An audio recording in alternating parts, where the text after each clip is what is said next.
Thanks for the like happy good night. Sorry, I need a second because I forgot to open my model.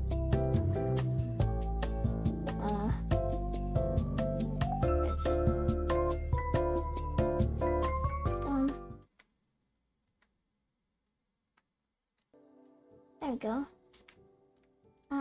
Okay. Yay. Should I have tits open today? I can try keeping it open. Yes, hello everyone. Hope you're all doing good.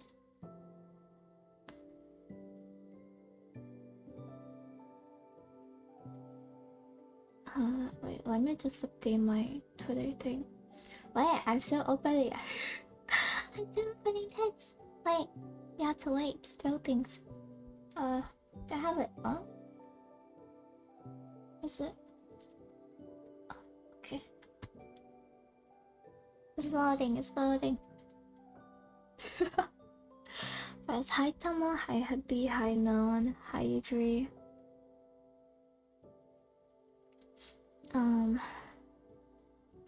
So today we're gonna be playing Emily. I played this game a little bit ago, but I only did like the first ending, which is like the normal ending, I think. So we're gonna try to get the other endings. There's like 5 more, I believe. So that's how we'll do today. Yeah. Wait, let me. I lost the game. Okay.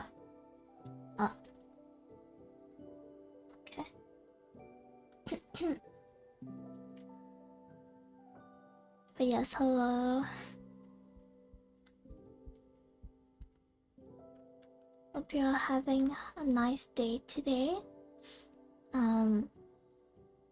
I woke up very early.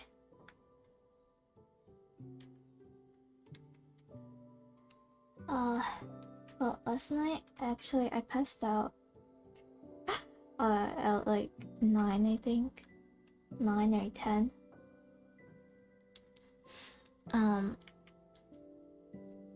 I guess I didn't eat because I don't remember having dinner.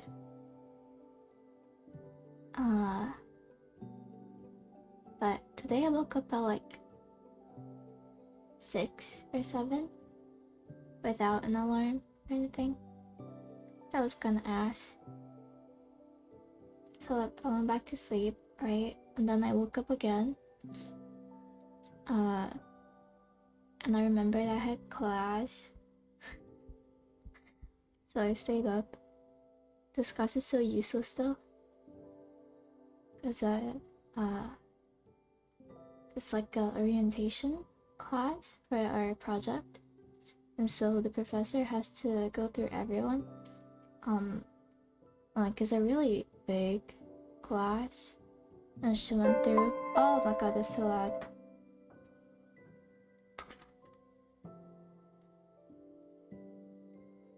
She went through like 3 people today, I believe.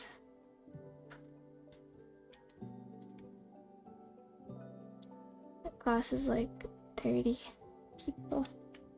Sorry, that was very loud. Okay, hold on. Let me. Where's game? Okay, oh. Game.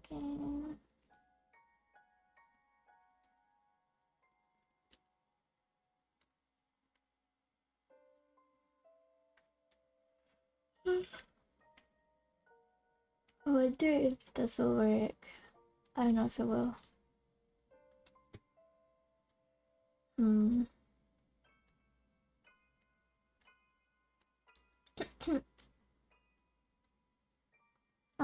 Hi Space! Thanks for the alert. Trying to get this thing to work. Why is it not?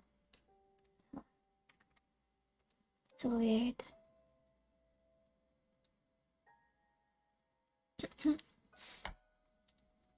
Thank you. Okay, Leah.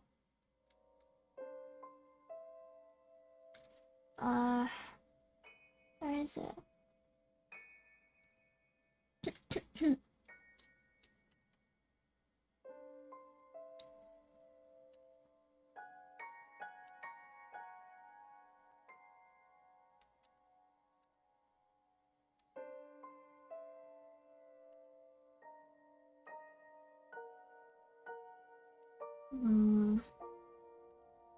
Okay, let me try window capture.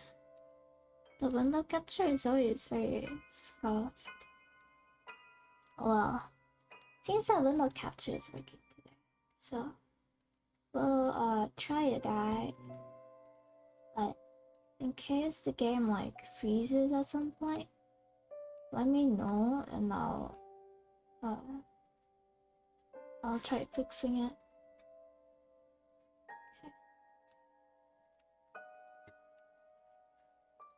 Okay.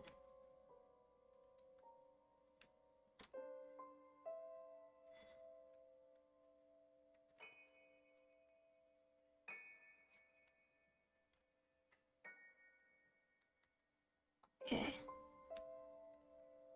I think this is okay. Is the volume okay? Can't really tell. Wait. Huh? The fuck? Eh?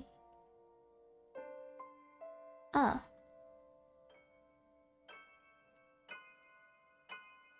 Is it begin? Oh, okay, so I did this one. Now we're gonna try this one.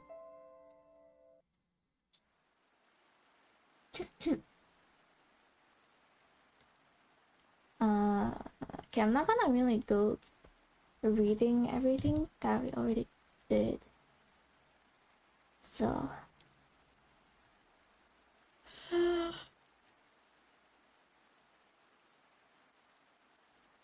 though Sophia barely see it fit away through the raging storm. Huh. When you feel uneasy. Yeah. You like a letter? It divides again despite knowing them off by heart.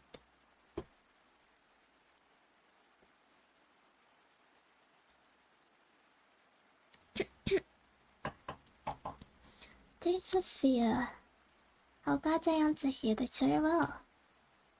I'm healthy, although I believe I may have a problem of the heart. Has gotten quite lonely, waiting here for my parents to return.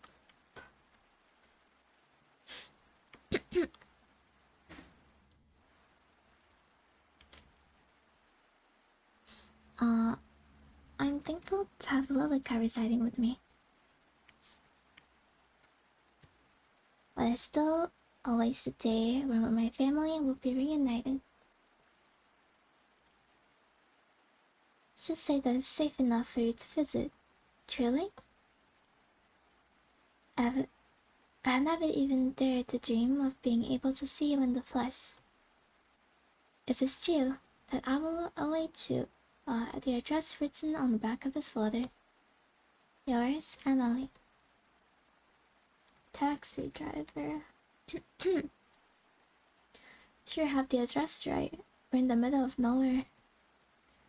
Sophia stared at the fragile, handwritten address that Amelie had left her, had trusted to her.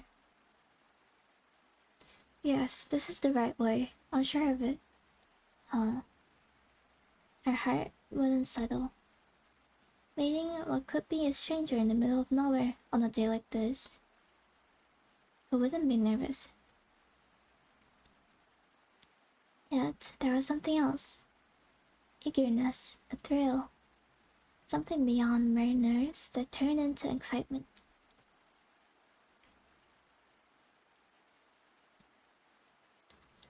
She could barely imagine the hand that had penned the letters she had been receiving for years on end, let alone a face. But for some reason, her heart still beat hard while reading the words that the mysterious young lady of 19 from a manor far out in the middle of nowhere wrote to her. Desperate to calm her jitters, she put out her phone, looking to send her worried family one last message of reassurance, only to find that it wouldn't switch on. I'm sure it was fully charged. The rain was falling even more heavily now. In the distance, a building sprang into view and was surrounded by a tall metal fence with an ornate gate firmly shut at the front. Just then, the taxi's powdered and rolled to a stop, smoke rising from the hood. What the? Had the service the wicked girl? Oh no. Something wrong? Sorry, miss. Looks like we're out of action. It's okay. I think we're nearly there anyway. Pulling the cash from her wallet, she handed over her hair and stepped out of the car. Sorry, my voice is kinda dead today. Don't know why.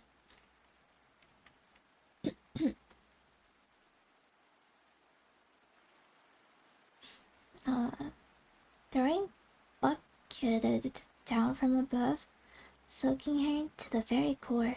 She shivered as she dashed towards the iron gate. Surprisingly, pushed open with little effort, and not even a creak. Sophia stopped in the front of a large wooden door, finally free from the seemingly never-ending downpour. From afar, the door had seemed inviting enough, but now it looked awfully large and imposing. Imposing? And yet, she raised her fist and knocked away. Anyway, not away. Silence followed.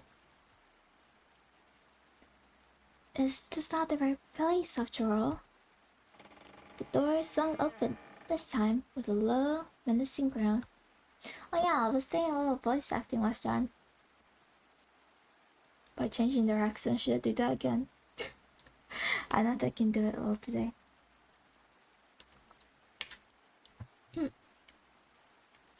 On the other side of the doorway was a fair girl with long brown hair and golden eyes.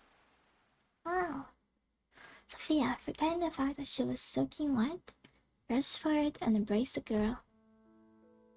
Amelie! Sophia! Amelie's gentle arms wrapped around Sophia's back in return. And finally, all of Sophia's worries melted away. My, you're completely drenched. She forgot your umbrella, perchance. Perhaps her umbrella got carried away by the wind. Behind Sophia, the front door swung shut without any assistance. Question mark? I didn't even think to bring an umbrella.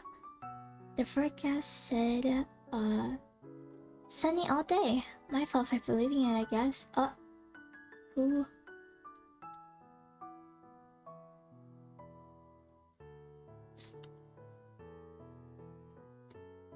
Anyway.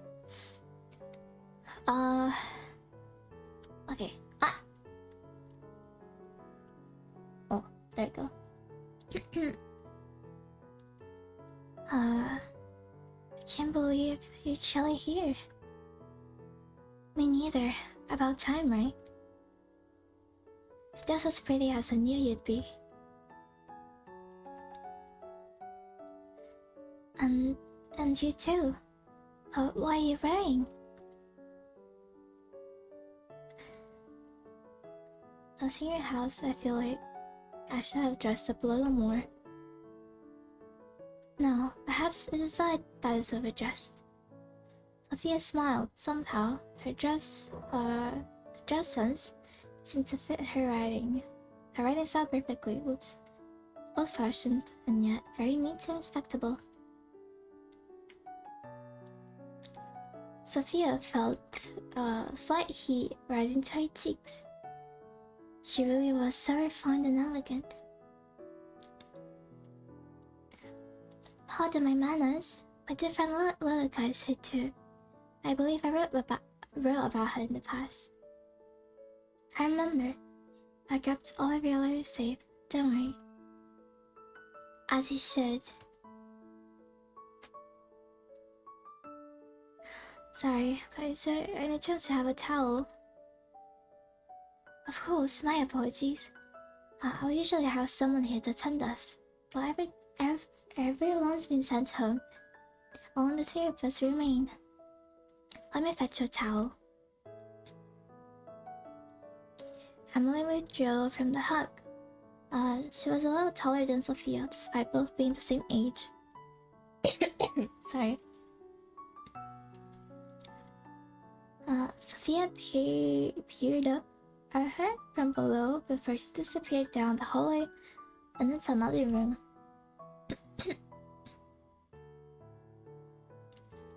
This really is a manor.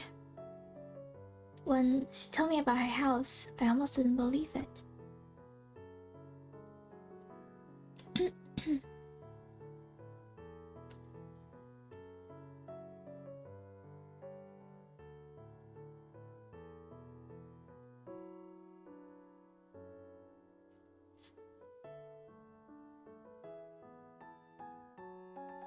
Sorry.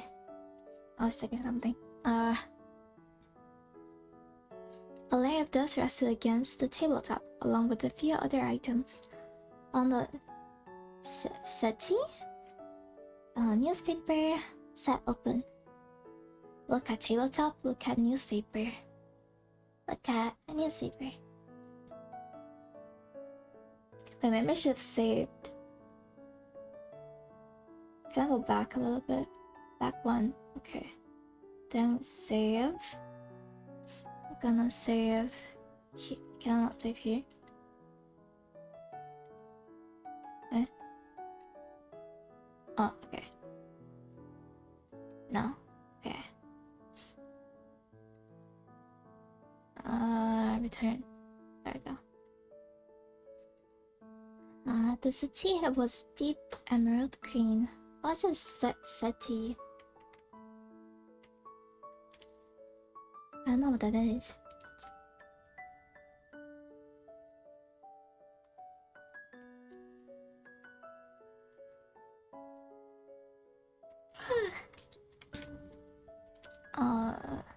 Deep emerald green looked almost as new despite its apparent age. On it rested a newspaper, open in a few pages. Sophia turned her head to read the headline. From afar, she could only read the word plague. Oh. She reached across to pick up the newspaper. Behind Sophia, the window began to shake in the wind as her fingertips grazed the surface. It's so windy. Oh. She spun around just in time to see the front door fly open, and the howling wind filled the entryway. She scrambled to the door and with great effort shut it again. Ew. Oh. Me. Amelie? When Sophia spun back around, the newspaper and the items on the table were all gone. Oh. What the? Sophia? Oh, Amelie. Please, use this. Thanks. I'll bring an umbrella next time, I promise. Sophia took the towel in her hand. It was soft, but somewhat old.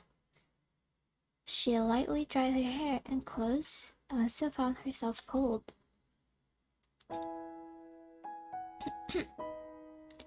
Then, if you're not dried off, what'd you get for a tour of the house before afternoon tea?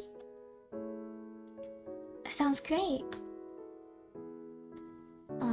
On your right is the pantry, and down the hall is the boiler room, but you shouldn't have any need for those spaces.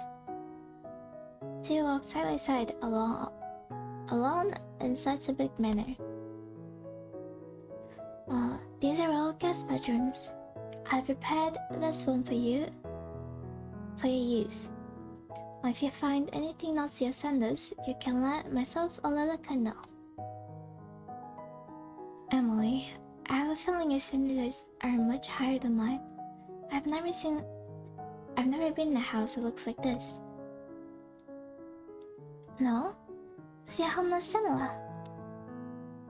Well, it's a lot smaller. There's no shame in that. You own your own property, yes? Yeah, I recently bought it. With your husband? What? No, of course not. I'm not married. Your father allowed you to buy property on your own.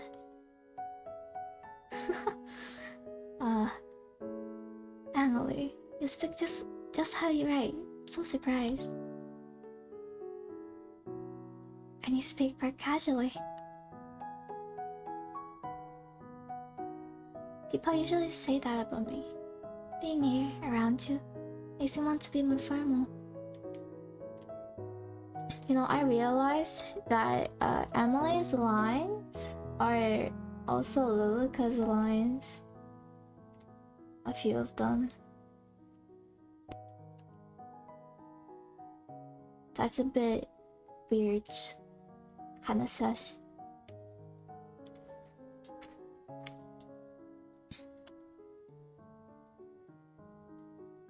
One needs that formality between friends. That's true too. This is the morning room, and next door the dining room. We're having afternoon tea in the sitting room here. Oh, yeah. So many rooms. So many rooms. Upstairs is my bedroom and the master bedroom.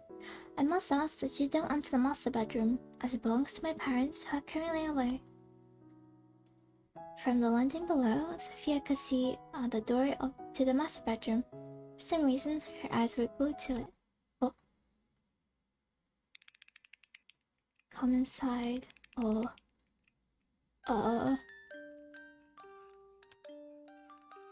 Come open the door. We're waiting for you. Ooh.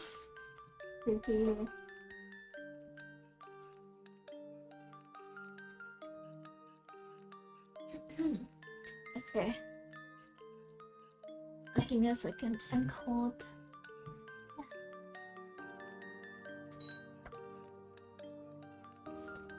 The music is really nice though. I really like the music. Okay. Of course, I won't go poking around anyway. Sophia shook her head, and time seemed to resume around her.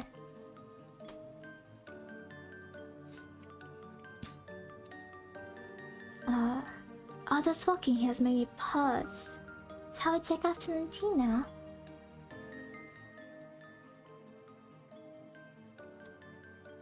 Oops.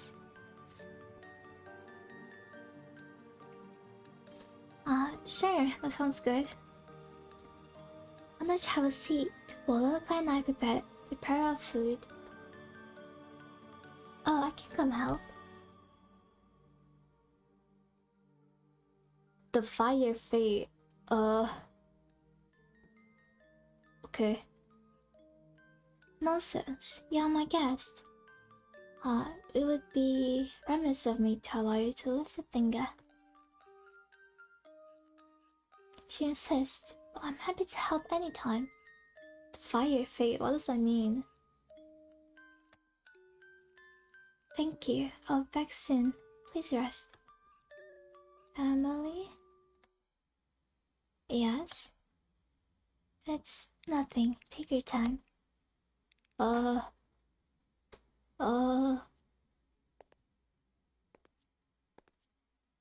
room was spacious and dead silent apart from Sophia's footsteps that crossed the wooden floor. Each step was deliberate, and so low as her eyes searched through the room, nothing in particular stood out. Large windows showed a glimpse of the outside world through the thick curtains. The rain was still coming down hard, obscuring her view.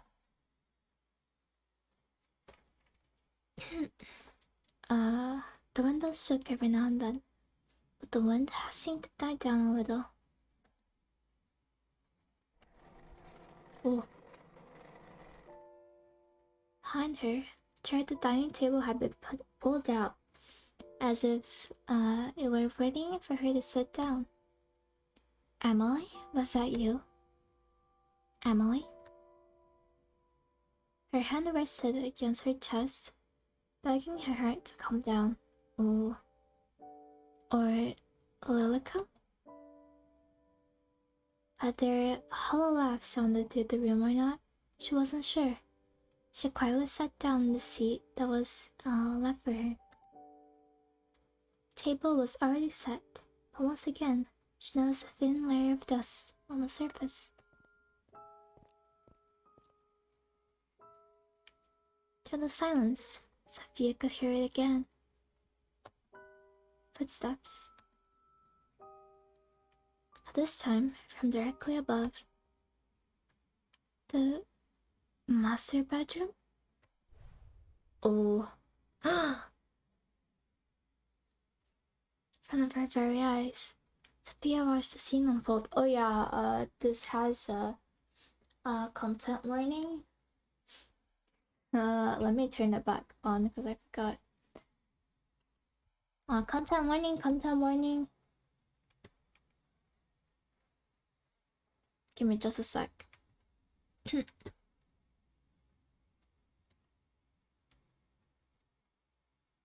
Where is it?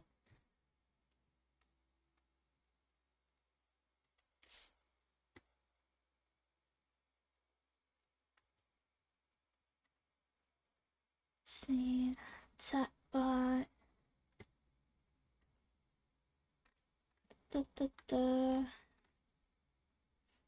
Okay.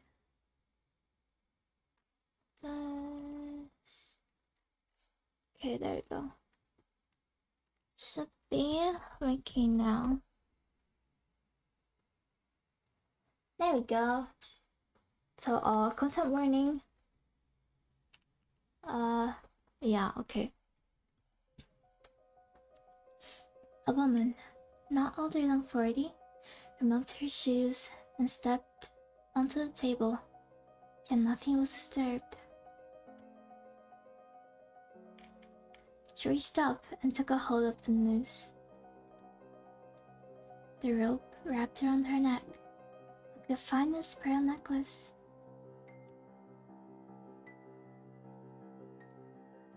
Join me. The woman's eyes locked on Sophia's. Her hand was outstretched, awaiting to be taken. Rusty smelled with her nose, scented with the faint smell of perfume. Sophia shivered in response, her breath frosty on her lips. Oh, enjoy your food. She reached for the hand, slowly. Oh. Oh. I'm back. Ah! Sophia? Defy your fate. How do I defy my fate? Can I click this? I can click it! I'm fucking stupid.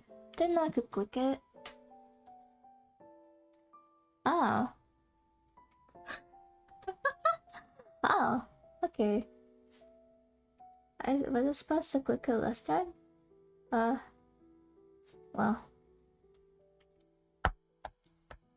Oh, Emily.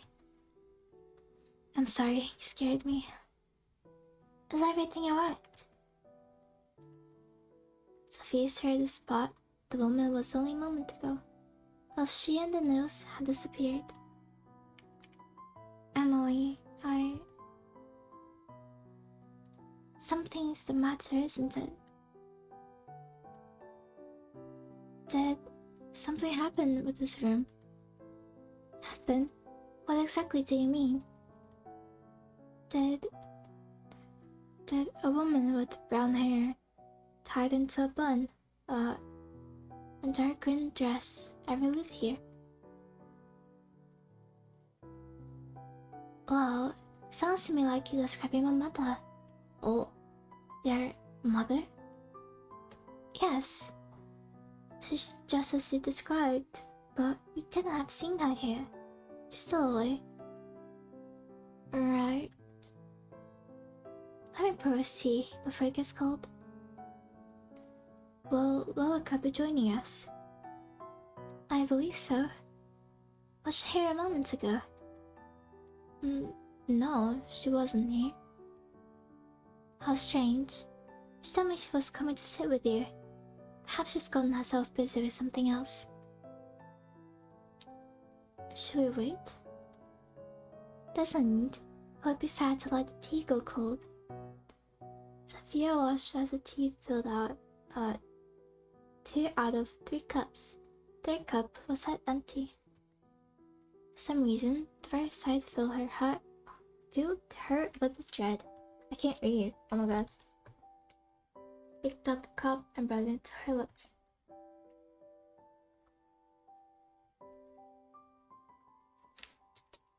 It was oolong tea. Oh, it's the one I chose last time.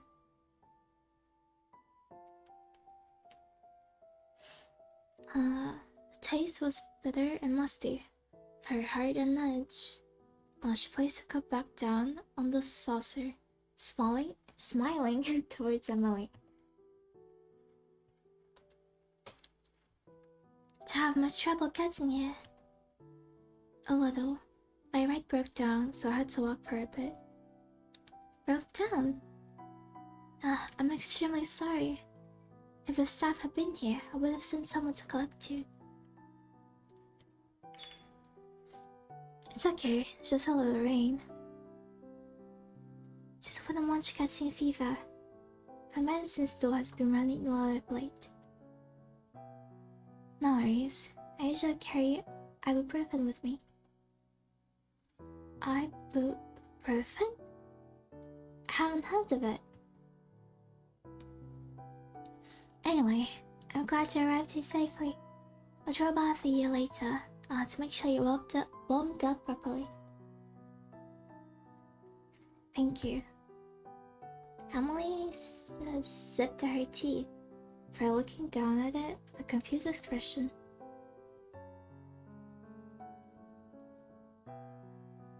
I like to stale.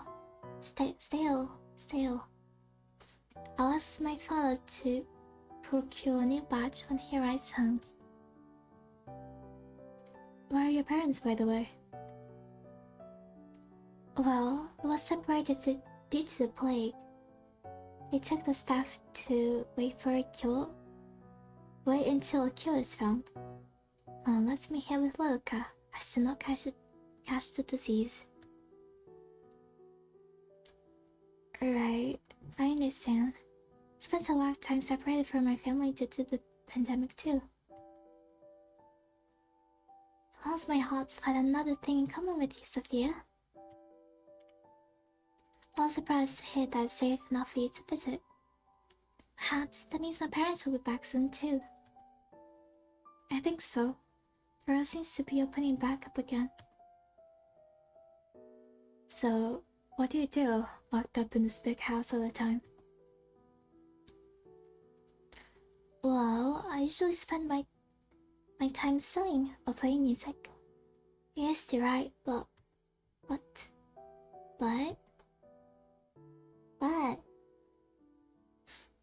Well, my parents wondered if it was feminine enough. But I don't really think that matters. If you enjoy it, then I say you should do it. Sophia. Then, how about you?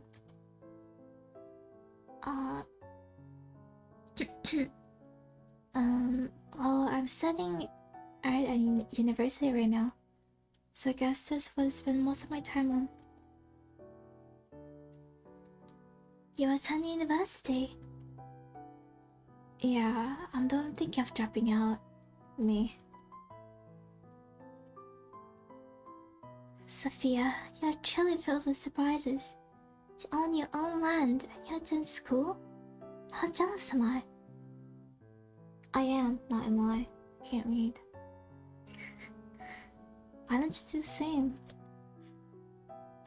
Oh no, I'm not allowed. Quite sure. Anyone can attend within reason. But, well, wouldn't it get in the way of my marriage? You're engaged? Emily shook her head. Not yet, but I'm already 19. I'm sure my father has prepared my dowry. Dowry? An arranged marriage? Yes, naturally. I don't think I'll ever get married. Really? Doesn't your family object? I don't think they really mind, as long as I'm happy. You don't have to either, you know? You've given me much to think about. Much indeed. Now, I want to follow the classes a bit too. Well, it's no matter. Evening is already coming. And soon it will be dark. Shall I try your bath? That sounds wonderful. To be honest, I'm not hungry. Can we skip dinner tonight? Of course, if that's what you wish. Let me show you to the bathroom. First I left the room, Sophia took one last look back at it. Then, where that news once hung.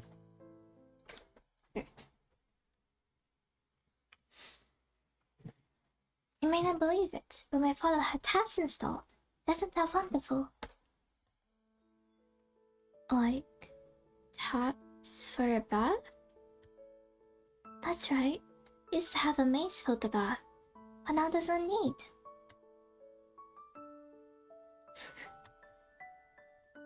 Emily, you're so strange. I have taps in my house too. Truly, you must live quite the lifestyle yourself. I don't know about that. This is the bathroom. Allow me to try the bath for you. One moment. Along the hallway, Sophia peered back up at the grand staircase, past a large stained glass window, and at the dark door, shut tight. A moment later, Amelie popped back out of the bathroom. You're free to go inside and make yourself comfortable. I'll return with the towel in a moment. Thanks, Emily. Okay. Water is spilled from the rusted pipes into the steel-like wooden bathtub. Everything else was silent. Sophia took careful steps forward and peered into the bath. All seemed normal. The sigh, she finally let her shoulders relax. Yet in her mind, all she could see was that woman, with her outstretched hand, reaching towards her. So silent. She clutched her hand to her chest. It still shook. Sophia stumbled forward until her hands rested on either side of the washroom basin. Her fingers held on tight till her knuckles were bone white. It's okay, Sophia. You're just tired. Her eyes traveled up to the mirror. It was embellished with a golden frame. She stared at her reflection. She was still herself. It was all a figment of her imagination. Oh. That's when she saw it. In the mirror, standing behind her, was a young woman with long, blonde hair that nearly reached onto the floor, and deep, blood-red eyes. Oh. She didn't try to speak or make any movement. She stared with her big, dark eyes. Who? Sophia wanted to spin around to confront the girl, but her whole body was frozen stiff. The young woman finally started to move. Finally! One step at a time, maintaining eye contact through the mirror, she creeped closer and closer and closer until Sophia swore she could feel her breath in the back of her neck. Her mouth seemed to be moving, but no words escaped her lips. Who are you? She spun around, but no one was there. Ha! Ha! The water overflowed from the tub, spilling out over the floor. Sophia rushed toward to turn off the tap and noticed it. Oh, the water that came from the tap was red. Dark, deep red. She hurriedly turned the tap for what felt like forever. Finally, it stopped. Sophia stared at the dark liquid inside the tub. Without thought, her hand dipped in. As she withdrew it, each finger was dyed red. Something about it captivated Sophia.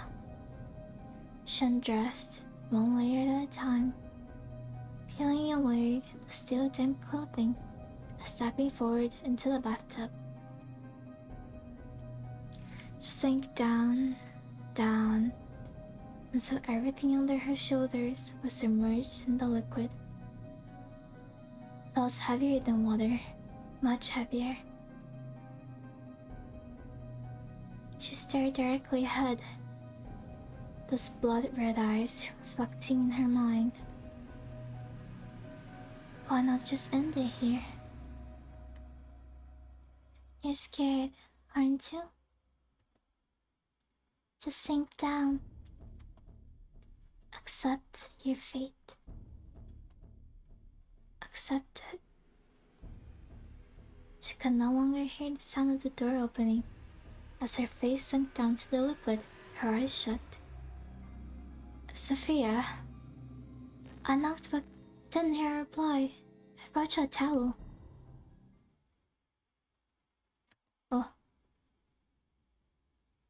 What? Sophia's eyes sprang open. The water was clear, the tap was still running, causing it to overflow onto the floor once again.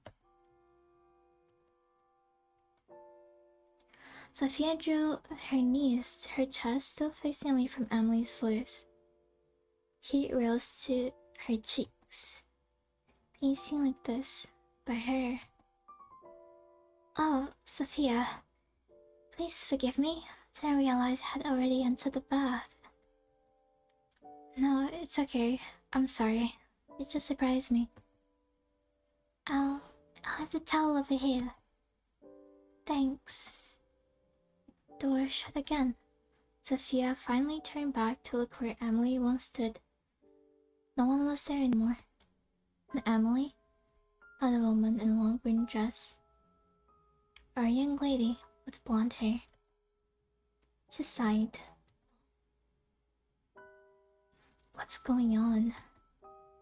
She sank into the water, although this time fully conscious of what she was doing.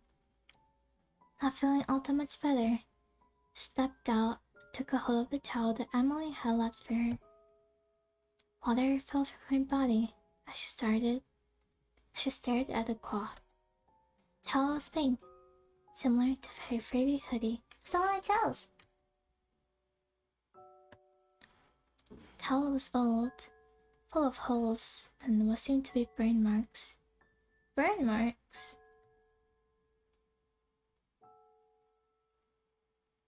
Reluctantly, she wrapped it around her body. From outside the door, Emily's voice called out to her.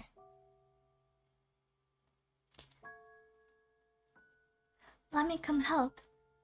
Sophia, when you're done, you can come to your room. Okay, thanks, Emily.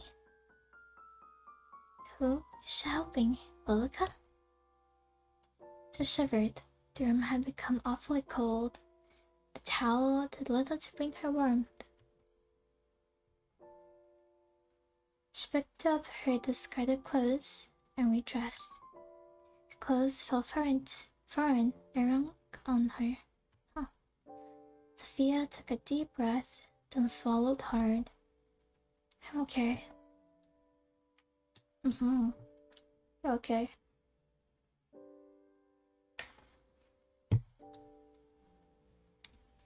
The hall was already darkened, with no light spilling from the windows.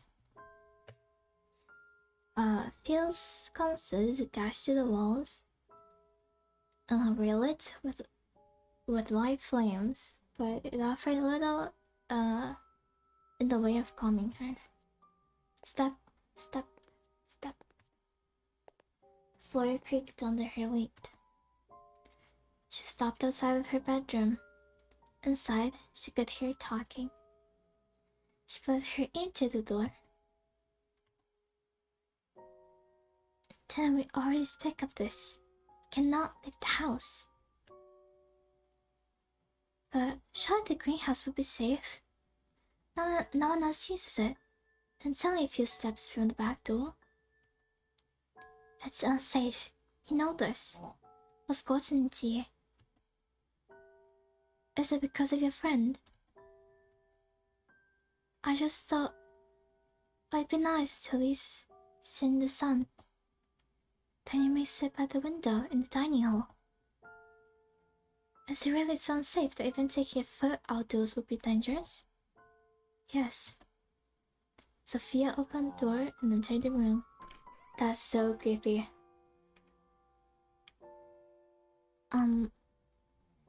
Emily stood by herself, making the bed.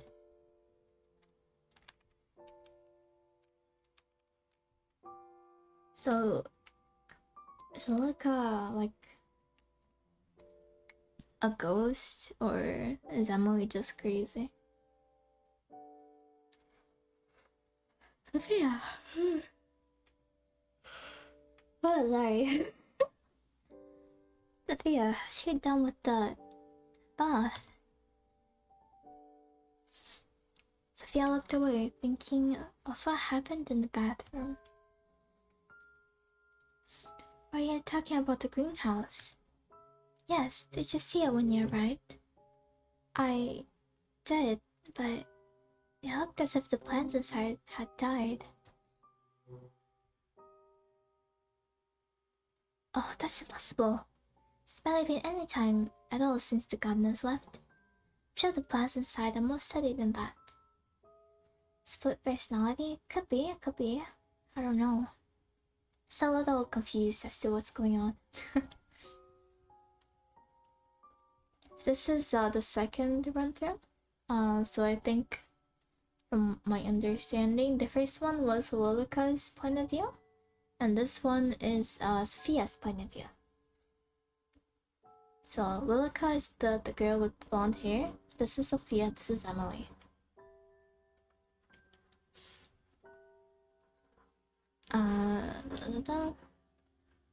Well, even if they have died, maybe we could go in and replant some things tomorrow.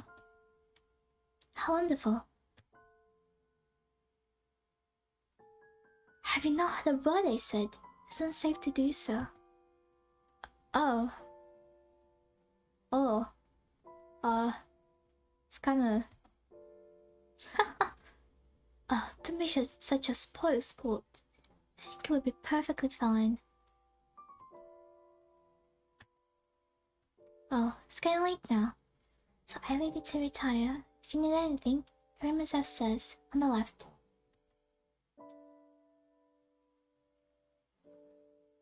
Good night, Sophia. The door shifted before Emily could even reach to touch it. Sophia's eyes locked in the movement. Oh. Emily, we just stay for a while. Is something the matter? Just a little homesick. Sophia sat down on the bed before resting her head on the pillow. It was hard. Like this dick, I'm sorry. uh, of course, why don't we chat for a while? Come join me. Sophia gently pat the spot beside her in the bed. In the bed? Okay. Sophia looked towards Emily. In the low light. Right now, she seemed hauntingly beautiful, as if she were nothing more than a ghost. Oh, is she a ghost? Thanks for staying with me for a while. Huh? What? What? It's nothing to worry about, truly. I wanted to spend more time with you too. Really? Don't find me boring. You are the most interesting person I've ever met. Don't be silly. I'm being completely honest. Truly are so unique. I think the same about you. I've never met anyone like you, really. Her mind flashed back to what she had seen. Really, she truly had never met anyone like Emily.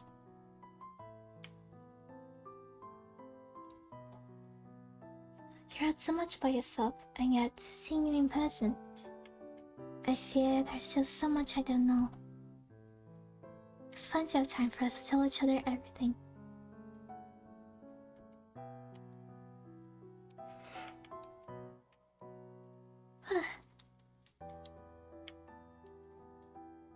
Then tell me something about yourself, something you've never told anyone.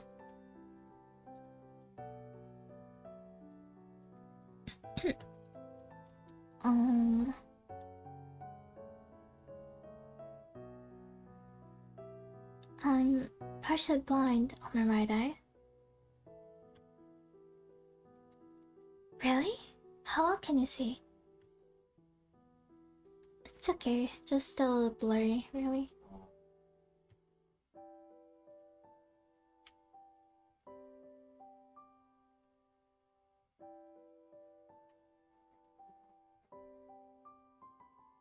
You tell me something.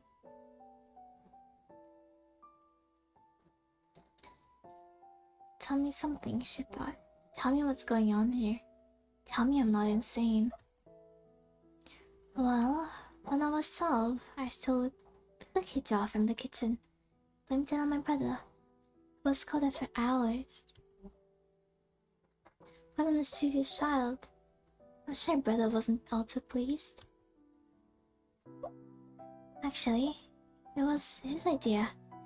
And he wanted it and told me to tell my parents if it was him if I was asked. What a good brother. Where is he now?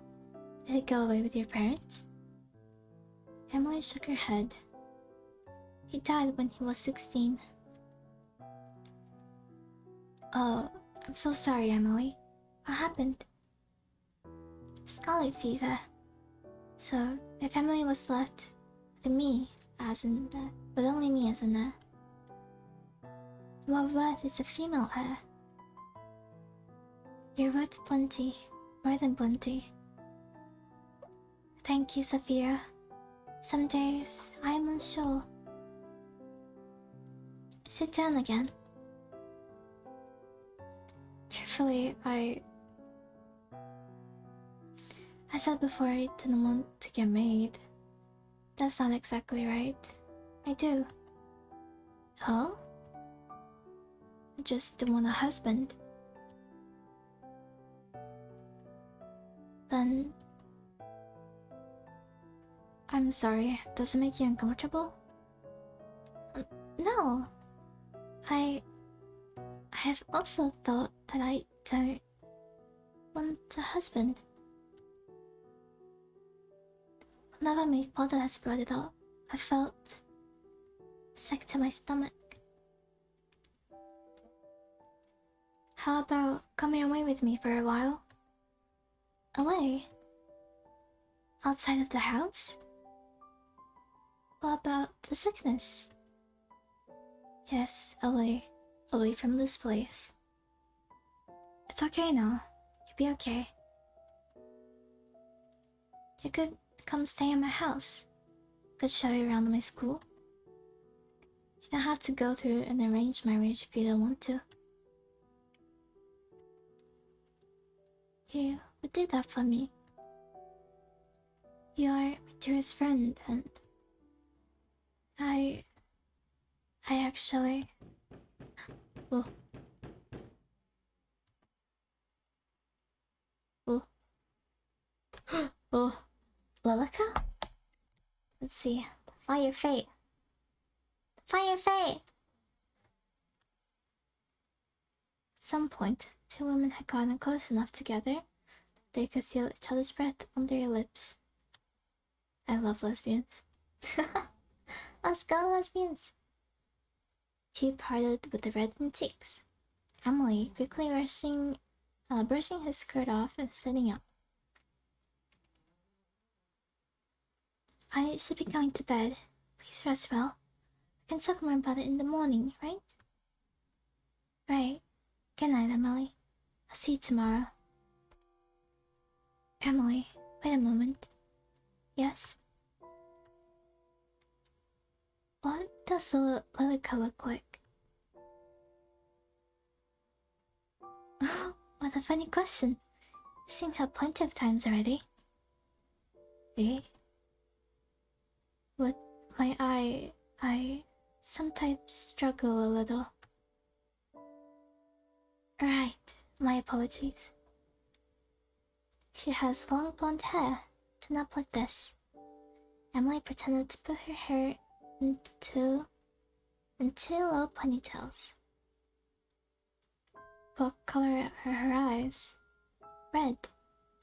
She wears a dress with white and black, with a red ribbon on the same color as her eyes. Thank you, Emily. Good night. See you in the morning.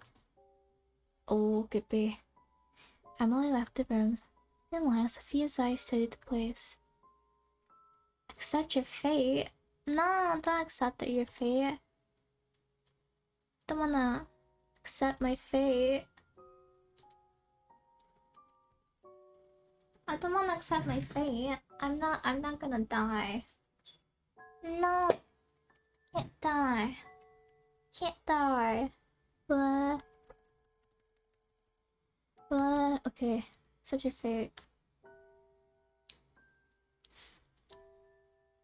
For some reason, Sophia just couldn't sit still. She tried to lay down to rest. Turned this way and that, uneasy. I'll get some water. Oh, alone? You're brave. The hallway was dark, with most of the sconces having been blown out already. Sophia stepped carefully through the space, conscious of the sound of her footsteps created. The kitchen was by the stairwell. Hand-painted portraits were lined up in rows on either side of the hall. She stared up the grand staircase. Each step was inviting, enticing her to make the ascent. Her large eyes stared once again at the imposing stained glass window, then to the doors that waited upstairs. Her hand rested against the kitchen door, fingers dancing over the handle. Stayed there as her mind debated with itself. Waiting, waiting. Come here. Come visit us. Her hand dropped to her side as she ascended, past the glass window, to the next floor. Oh, two doors awaited her. chill ran through the air. As the scene played out before her, two women dragged the man's body up the staircase, leaving a trail of blood on the otherwise pristine carpet. Pushed open one of the doors, the man's head hit the final step, but he made no move to stop them, nor cried out in pain. Was already long dead. The figures disappeared into the room. When Sophia blinked, the door was shut again. She trembled. The master bedroom. From behind the closed door, a voice called out to her. The words, which were much too faint to make out. Her hand rested against the handle. Sophia couldn't stop it from shaking. With a careful motion, she pushed the door open. A musty smell came from further inside the dark room. Sophia, peering into the darkness, quickly took hold of one of the lit candles in the room and stepped inside.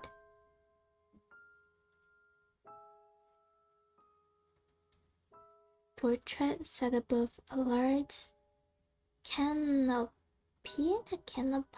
bed. Other curtains were pulled back, hiding whatever was inside. On the portrait, Amelie sat beside a woman with a green dress and brown hair done up into a bun. Standing behind them was a man with an imposing brow and a large beard. Oh. Family of mice ran from under the bed, out of the room. Sophia jumped to the side, narrowly avoiding them. Step, step, step. Each step brought her closer to that bed. Each step made her chest heavier, tighter. She stood before the bed and reached a trembling hand to the curtains that hid whatever lay inside. Oh. A wind blew from somewhere unseen. Her candle extinguished. Behind her, the door shut. The room plunged into near complete darkness. Oh. Amelie? Is that you? I'm sorry I came in here. Terry asked me not to. I'll just go now, okay? Her body fell forward before she had a moment to react. She trembled through the curtains and landed on something hard that rested on the bed. What?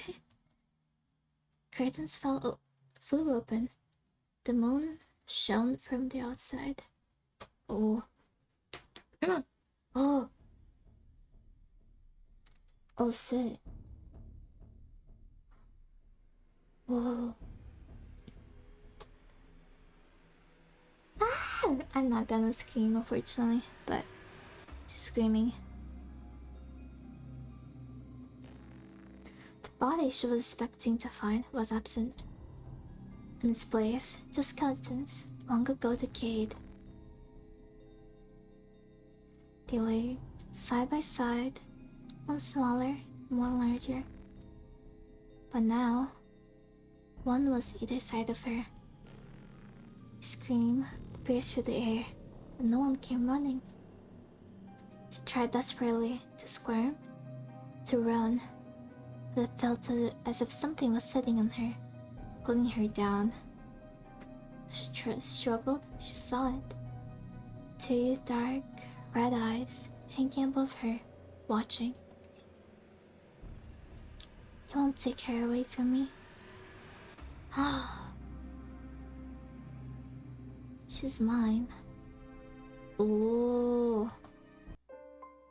Oh, so that's what happened. So Lilica killed her. Okay. Could... Wait. That have to start again. down there. Mm.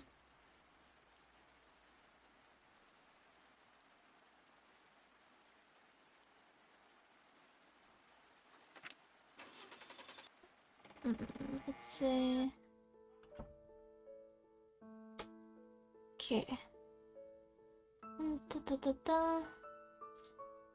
Okay, we're trying to do like from the different options. See what happens. Sophia ran her finger over the tabletop. The wood was carved with an intricate pattern that rounded around the edge of the surface. Her hand reached across to pick up a book that laid face down. Behind Sophia, the window began to shake. Shaking the wind his fingertips against the surface. Someone D. Blah blah blah. Okay.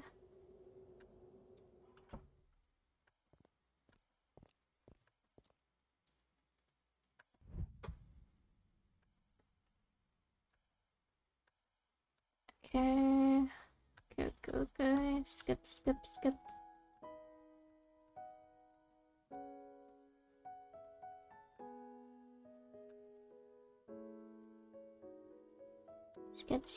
Skip. I wonder. Oh, okay, this way. Where could be? Come open the door.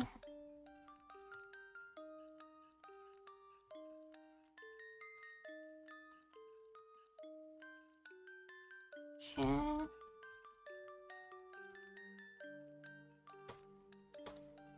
Defy fate. Defy fate.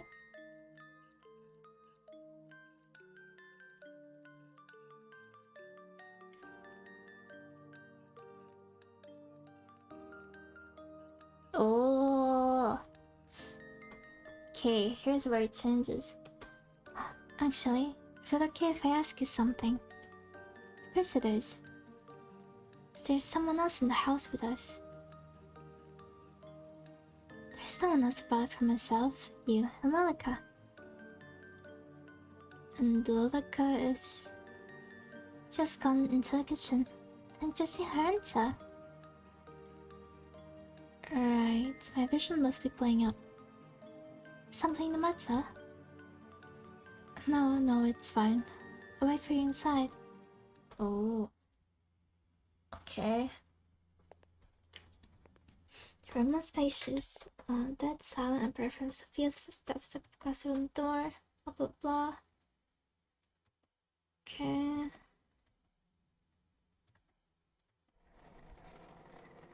Okay, the chair got pulled out.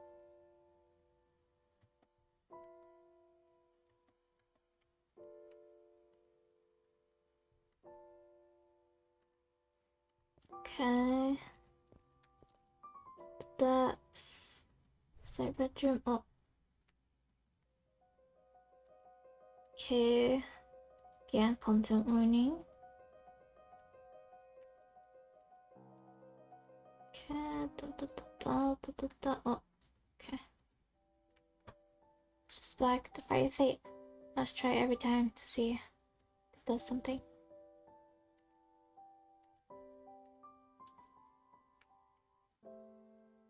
Emily, something happened in this room. Oh yeah, I already read this, okay.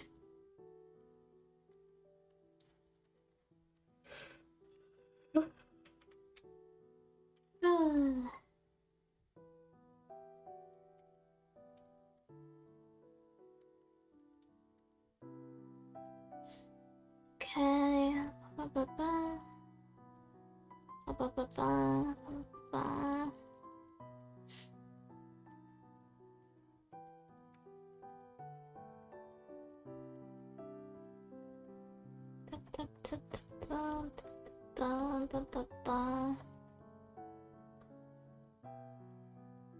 Keep talking about university.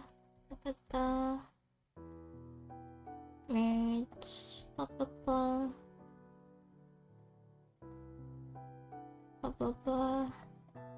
Okay, I just skip. Okay. Wasn't there the fire fade in that?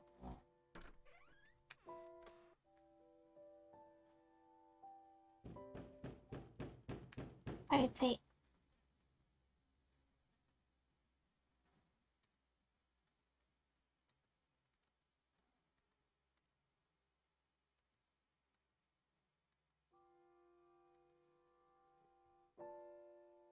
Well, I think wasn't there the fire fade before?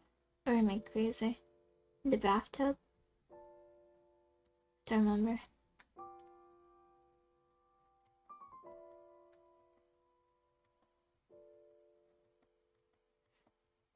Okay.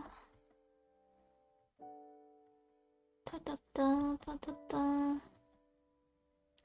The fire fade. Ah, there we go. Are you here, Lilica? Silence followed. If I stay here, will I live to see tomorrow? More silence. She gulped. The flame by the side of her bed flickered wildly. Sophia lay back, shutting her eyes, but she felt as if someone was watching her, waiting, biding their time. Cold tendrils wrapped around her throat like a snake, cold like ice, getting tighter and tighter. She couldn't breathe. She couldn't even move. She opened her eyes, but no one was there. Sophia wasted no more time. She jumped to her feet, quickly shoved them back into her shoes, and headed for the door. It opened without any resistance. Outside the room, the hallway was dark, lit only by a handful of candles and sconces. Sophia swallowed, then stepped out. Okay. The house was silent. Sophia took careful steps, but the floorboards still squeaked loudly beneath her. During the day, she hadn't even noticed it, but now, wrapped in darkness, it seemed as if those small sounds would wake whatever was sleeping inside the house. Amelie, Lilica, she whispered, but no response. Upon being met with only more silence, her footsteps sped up. From the distance, she heard something shift.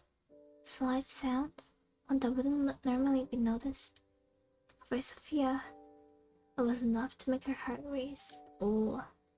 She sped to the end of the hall, stood at the bottom of the grand staircase. Above, her eyes homed in on two doors in particular. Master bedroom, the bedroom to Amelie's room.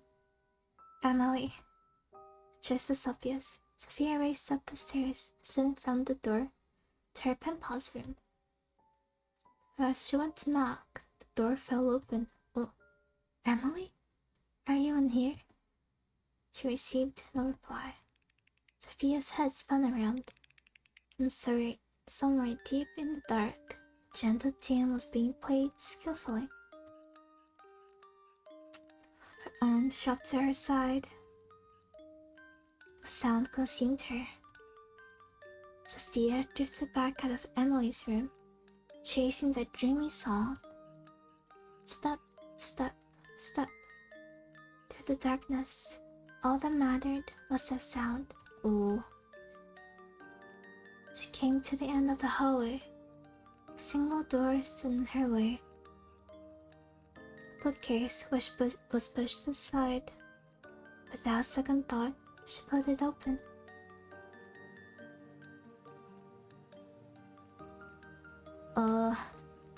In the center of the room, surrounded by candles, Emily sat. Her skirt fanned out around her. Spread out over the floor were piles of letters. Upon closer inspection, each was filled with words that had been crossed out and signed with yours, Marianne. Marianne, huh? Emily. Emily? Are you awake? Her eyes were shut tight. Her hands moved enough to play the sorrowful tune. Please listen to me, Emily. She isn't. I'm not. What?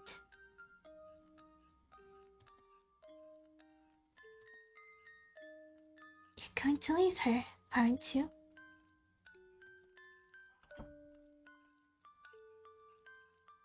Sophia heard the door shut behind her. She backed up quickly, tried the handle, but it was stuck. Emily's eyes finally opened. The face of her usual golden eyes was a glare of deep red. Oh, creepy. Oh, Emily, snap out of it. Please snap out of it. Oh, you want to take her away? Emily, please. One by one, the candles blew out. The two were plunged into darkness. Emily's body slumped forward and crashed to the ground. It's nice to meet you, Sophia. I'm sure we're going to have a fun time living here together.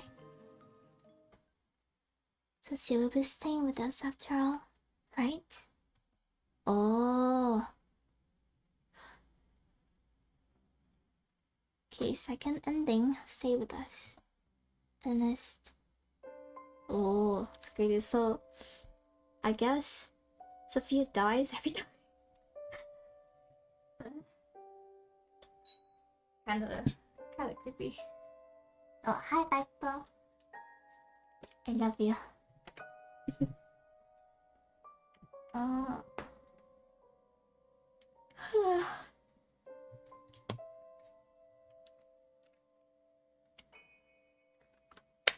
We have 3 more endings to go. Let's see. Oh, now I can do the Lucas ending if it will let me click. Okay, there you go. Okay. Can I not skip? Oh, I can't skip this time. Okay. I think Lucas were 3 endings, right? Wait, huh? Oh, but the start is different. Oh. The woman sat beside the man, with an imposing brow and a large beard. The man wheezed and coughed, but kept hold of the newspaper in his hands. The front page read the following: The Great Plague of London. 7,000 cities. So I was right to do a British accent. It's a shit British accent, but anyway, I was right. I'm so big brain. Holy shit. The man frowned at the words. Okay. Now that you're here, please don't judge my British accent, okay? Thank you. Oh lord. How utterly preposterous. What on earth are the physicians doing? Lady's head. Oh, the lady next to him got into her handkerchief. Almost she pulled it away from her mouth. It was stained red with blood. Lady. I'm sure they were trying their best, my dear. The best is going to kill everyone. Look at this rubbish. Emily is still well, and finally of age to marry. We will arrange for a suitor before she becomes sick. If we send her out there, then she will certainly grow sick. She should stay here, locked in her room, till it is safe to leave. No man will want a woman who has spent her only good years locked in her bedroom. But she will be safe.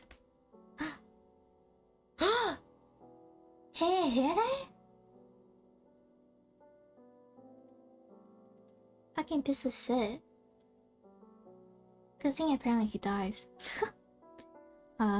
Lady held her cheek, which quickly reddened after the impact. Lloyd glared at her behind his bushy eyebrows. You would do well to remember who she belongs to, who you belong to. The lady blinked, trying desperately to stop her eyes from welling up. Felica, please come here. Her voice carried through the otherwise empty home. Time seemed to pause for a few moments before a woman with blonde hair, cascading behind her, entered the room. She wore the dress of a maid servant, and the neutral expression that wavered just so after seeing the mark left by the Lord's hand. Stepped forward, crossing the tiled floor with slow steps that seemed to match the pace of the thunder that roared outside. The lady nodded to the maid nodded back to the lady. The moon reflected from the metal object in the maid's hand, as she swung it down to the Lord's throat. Let's go! Ew, that sounds so gross.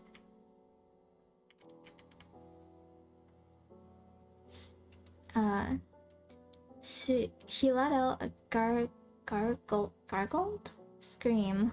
Blood spluttered out from his mouth, and he tried to speak, trying to yell, but it was too late. It's what you get. Fell forward onto the floor, the tiles darkened into crimson red.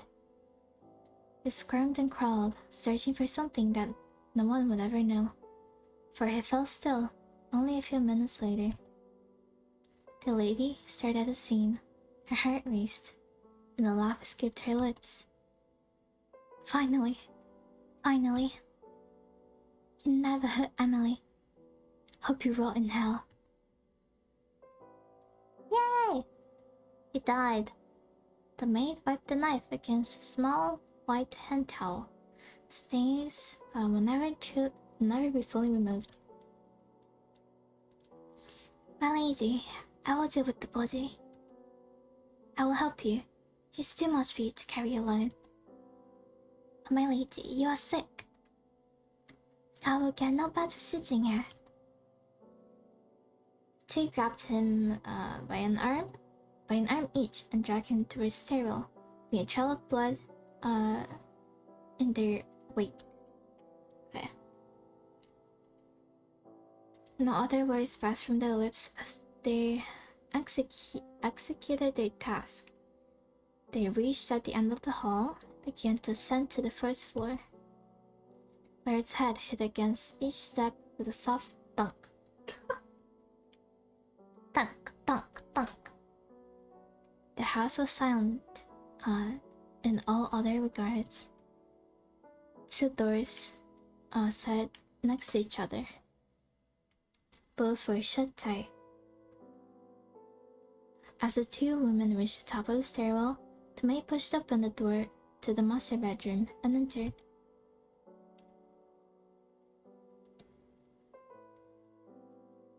The room was spacious and clean. Fresh bedding left by the maid just the same morning. On the wall above the bed, newly painted family picture. Oh. Two struggled and finally lifted the man into the bed. His face was stuck with a terrified expression. His clothes were ruined. I will protect. You will protect Emily, right? I'll do anything you desire. Then, let us begin. Lightning struck somewhere in the distance, lighting up the otherwise darkened room, showing many things that should have been left unseen. The maid removed her shoes, crawled into the sheets beside the corpse, while the lady dipped her fingers into the Lord's wound and drew a line of blood around the bed. Ooh. She spoke softly, to no one in particular, chanting words that should never be chanted. When she was done, she stepped over the threshold and approached the maid. Never let anyone hurt her. Protect her no matter what. I will, my lady. Thank you, Lilica. Oh, Lilica. You never truly understand how much your actions mean to me. The lady, leaned forward and left a soft kiss against the maid's lips. So the mom was also lesbian?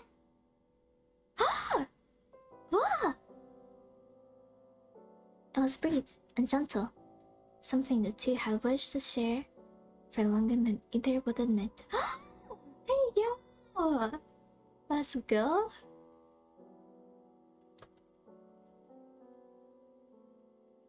As the lady pulled away, the maid drew her knife, still smuggled with blood, and brought it to her veins. Goodbye, Lilica. Goodbye, my lady. Ooh, that was also loud and gross. The maid bled out slowly, painfully slowly. The lady gasped for air and clawed at her neck. Everything in the manor became still. Everything apart from a young lady named Amelie was sat in her bed upright, feeling a deep dread in the pit of her stomach. And another young lady named Lilica stood over two corpses, lying beside each other in bed. Oh, okay. The young lady named Lilica stared at the maid in the bed. Her own face, her own blood seeping through the bed. And yet, here she stood. She looked at herself in the mirror and saw a different person entirely. She was no longer the maid. She was Lilica. Her voice was softer, her hair longer. It worked. She turned back towards the bed. Lilica froze. Half of the bodies were gone. In their places, two skeletons. How long has it been? Oh, hi, Sai. She walked towards the door and found it locked. Taking to the tattered clothes of the long-dead maid, she retrieved the key and opened it. There beside the master bedroom sat ajar, just enough for Luca to peer in. Emily sat on the end of her bed, staring at herself in a small handheld mirror while brushing her hair. She hummed a quiet tune, froze as her eyes met Lilica's.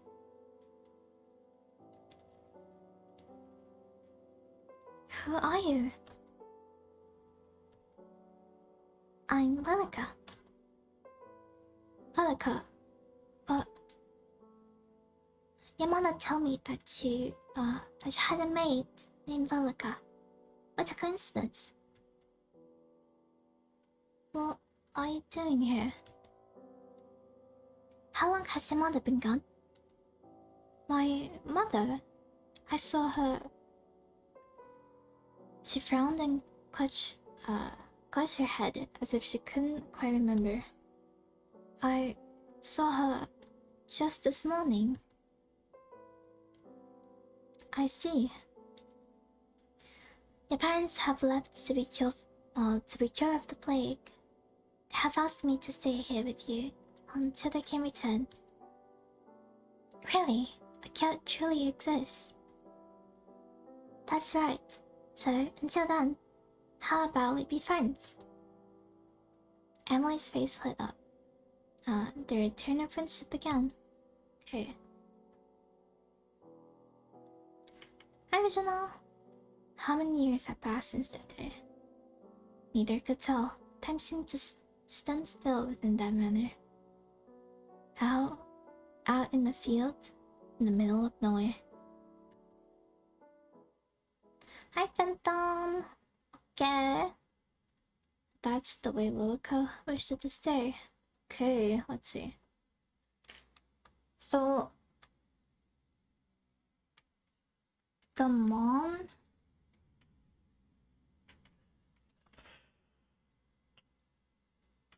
So the mom and Lilica, who used to be the maid, made some kind of ritual with the dad's blood, so that Lilica would stay alive, but in a different body, question mark. And Emily would also stay alive forever. Is that it? But only inside the dimension. That's I don't know. That's just what I'm thinking.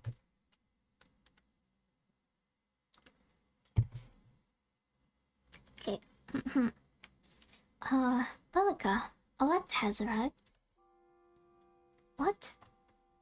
A blood ran cold as Emily stared at the envelope in her hands. When was the last time you had a letter? How exciting. Perhaps his mother. Writing that she will return soon? Perhaps so. Oh. Oh? It seems to be addressed to someone else entirely. Perhaps it was brought here by mistake? Then we had better send it back. Give it to me, and I'll hurry return. A pig wouldn't have it, don't you think? Oh. Oh! This started cracking? Started cracking. Oh no. Lilica watched as the first crack formed in her fragile world. I will dispose of it immediately. Give it to me. But it was too late. The letter inside had already been let loose.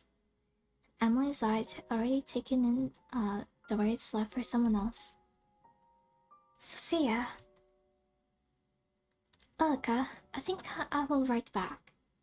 I will let her know that I received the letter by mistake. That isn't needed. Please? Just one letter. Thank you, Lilica. How many letters had arrived at the door since then? How many times had Emily spoken excitedly about Sophia to her? Sophia. Sophia, Sophia, Sophia. It's always Sophia. Sophia is a crack in this fragile reality. Sophia. I have to get rid of Sophia. Oh. Lilica? Lilica's eyes opened with a jolt. I'm sorry, I'm a little tired. What did you say? Sophia says she's coming to visit. Oh. Another crack.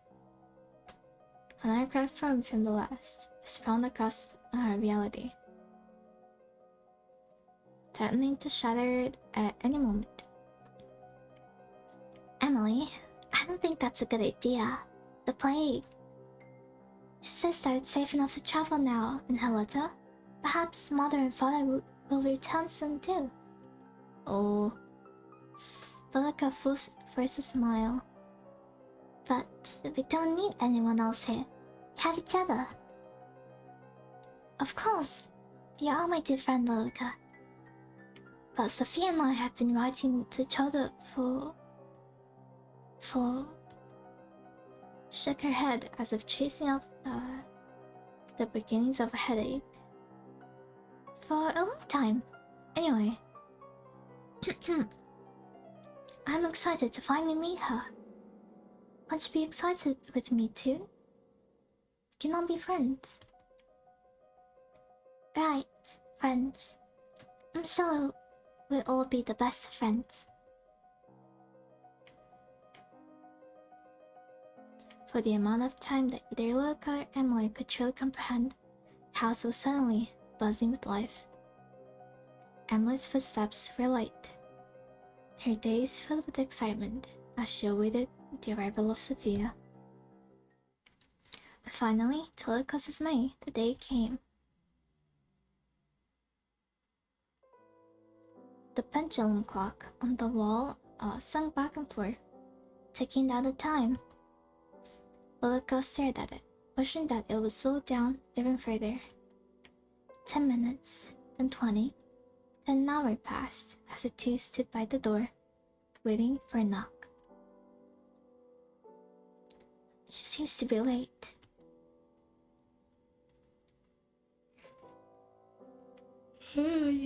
Sorry. Perhaps she's not coming after all, Emily. There is no need to make such a sullen face. Mayhaps this is for the best. She wrote that she would be here, so I shall wait. Her face hidden from Emily, Luca's scald. Do you truly believe it's safe for visitors? It's safe to have visitors during the outbreak? Luca, I have been isolated long enough. Sophia has written that it is safe. I trust her word. She will not endanger us. And if your pen pal turns out to be a rebel in disguise, what then? Emily smiled, to Luca's dismay. She has a way with words that only a woman could have. A lady robber, then? Nonsense. By the way, Luca, have you seen my letters? I can't say that I have. Oh, a knock sounded at the door. Instantly housing the conversation, Emily rose from her place and took a steady step forward before Luca raised a hand to her. Allow me. Allow me to see if she should truly be allowed entry.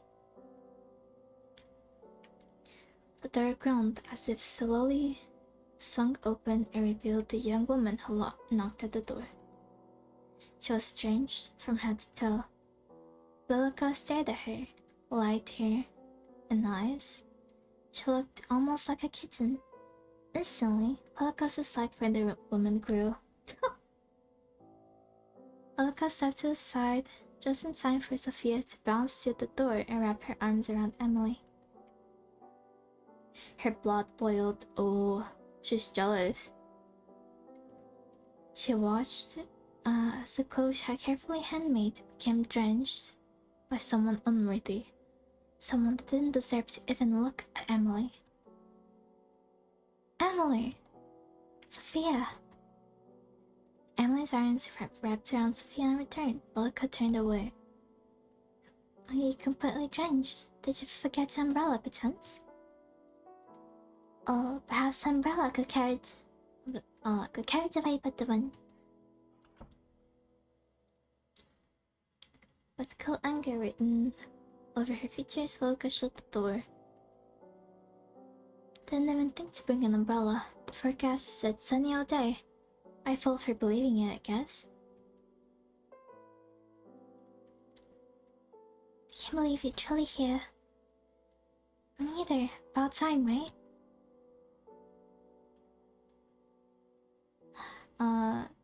Just as pretty as a nude bee, blah blah. What are you wearing? Blah blah blah. Okay, what's been with this? Luca's at her side, I'm crossed slightly over her chest. Her long hair reached down nearly to the wooden floor.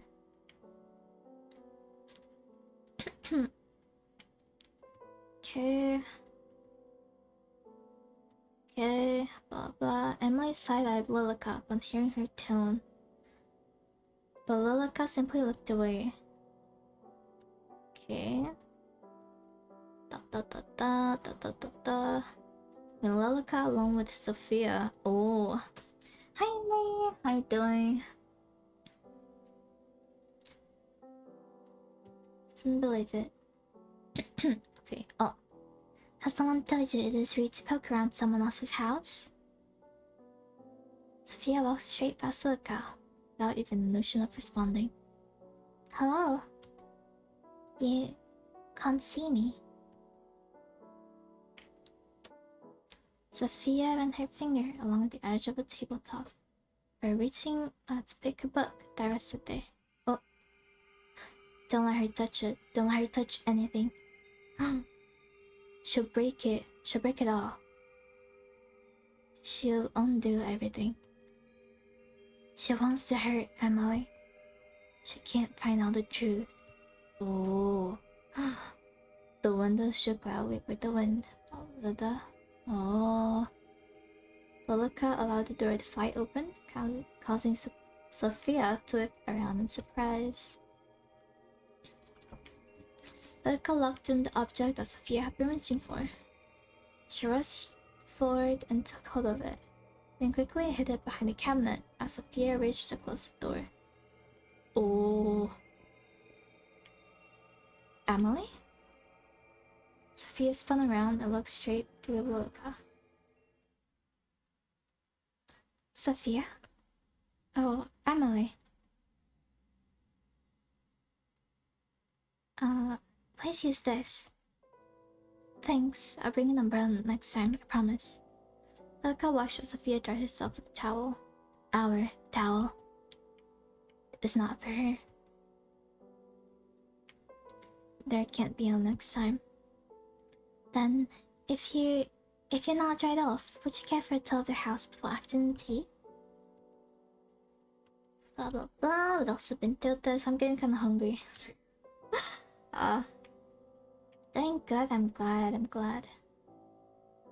Lilica stared at the place where they almost connected, seething with quiet rage. Oh.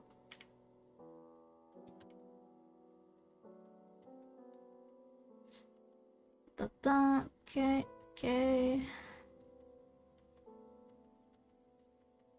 Shut up. Blah blah blah blah. Pretty on your own. Just like how you write a surprise. Oh. Your voice disgusts me.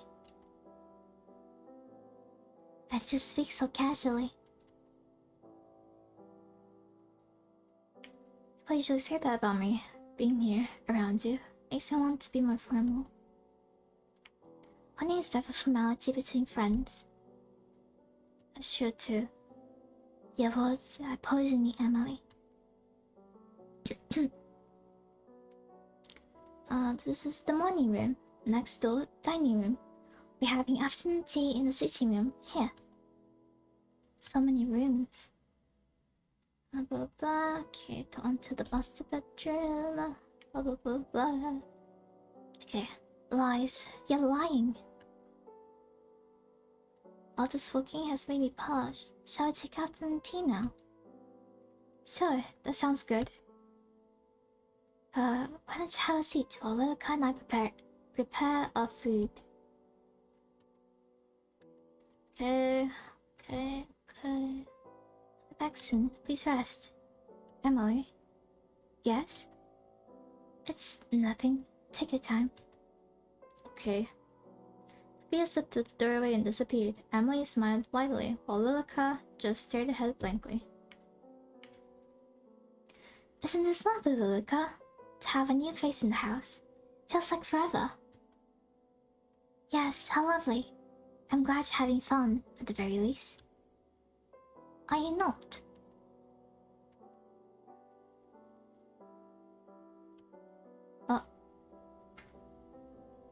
What? Sever her fate. See, are you jealous? Why not, my dear friend? Goals of friendship is just as much. Okay, let's see. Sever her fate. Let's see. Maybe. Actually, wait, let me go back a bit. And then see if. don't know if that would really make a difference, but we can see it. Okay. Sever heartbeat.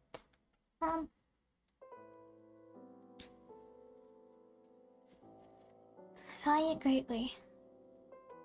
Just as much. Indeed. Come along, Loika. Let us prepare tea. Amelie, I have something to say to you. You're my very best friend. Did you know that? I feel the same towards you, Lilica. And as such, I feel the need to be truthful with you.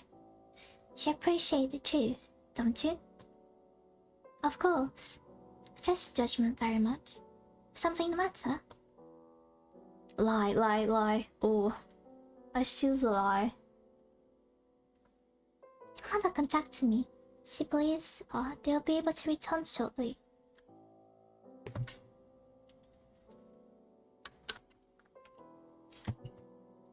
Oh, Lilica, this is wonderful news.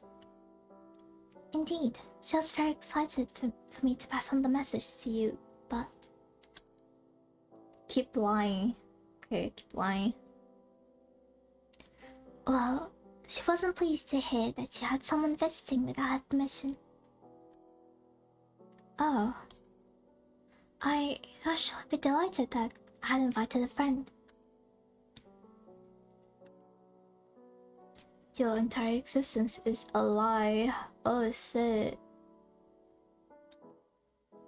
Oh shit. Of course. I what? Pleaded? I pleaded with her that Sophia was a dear friend, but she wouldn't listen. I see. Did she say when she will return? No, but it seems to be soon. Then I'll send Sophia away like normal tomorrow. I can't exactly force her out into the storm, can I? Why not? Olga. Naturally, I'm just teasing. Of course, it wouldn't be right to send her away at a time like this. I'm glad to hear that we've come to an agreement. How pleased I am to know that Mother will return soon. Let's go prepare tea, shall we? Good luck with the breakfast, now. Thank you. Did you finish baking yesterday? The pastries are ready for serving. Okay, tea. Tell me, a lady of your standard should be doing such many a task, should we? Should she? But how absurd. Even Sophia herself seems to be fine in the kitchen. To hear how she jumped to help. I should follow in her footsteps. What would your parents think of that? I appreciate the sentiment, but they took with them all the staff. I have little choice but to prepare my own tea. I see, then. Shall I attend to our guest? Wouldn't want her to become lonely. I do. I'll only be a few moments. Of course, anything for you, Amelie. Be a good chance for you to become friends too. I'm sure it will be. Luca's smile, other moments seemed to hide behind an intent much deeper than Emily realized. Ooh. Oh, thanks for your care package.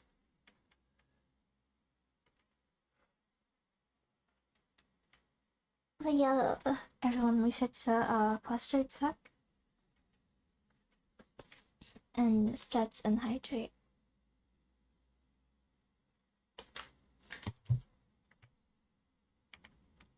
The walls had eyes. Creepy. Oh.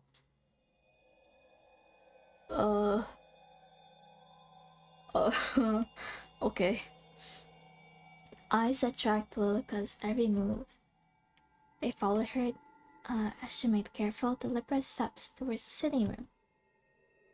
They stared, their eyes bulging, judging. They had no mouths in which to scream, while Lilica could still hear their words.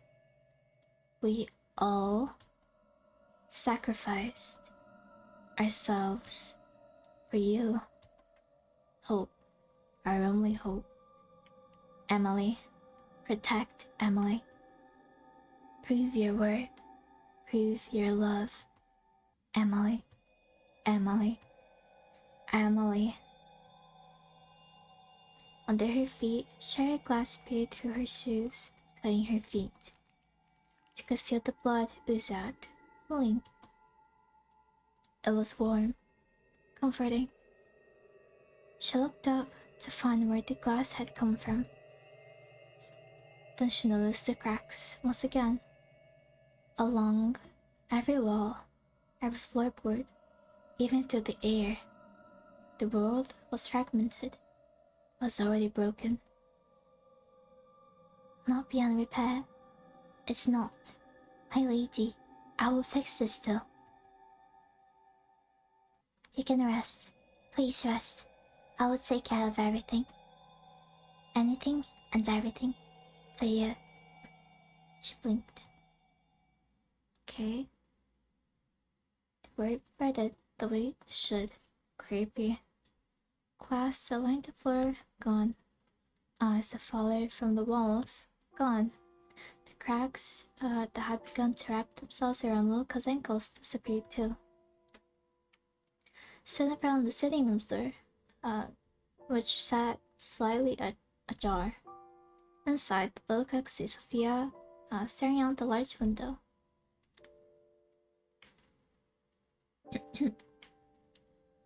Her back stayed turned as Luca entered the room. Of course, it wouldn't have been possible for Sophia to turn and look at her, but Luca still found herself taking careful, quiet steps. The window shook past the dark, thick curtains. Okay. You who attempt to defy your fate. Why don't we see how long this little game lasts? Why don't we test whose love is stronger?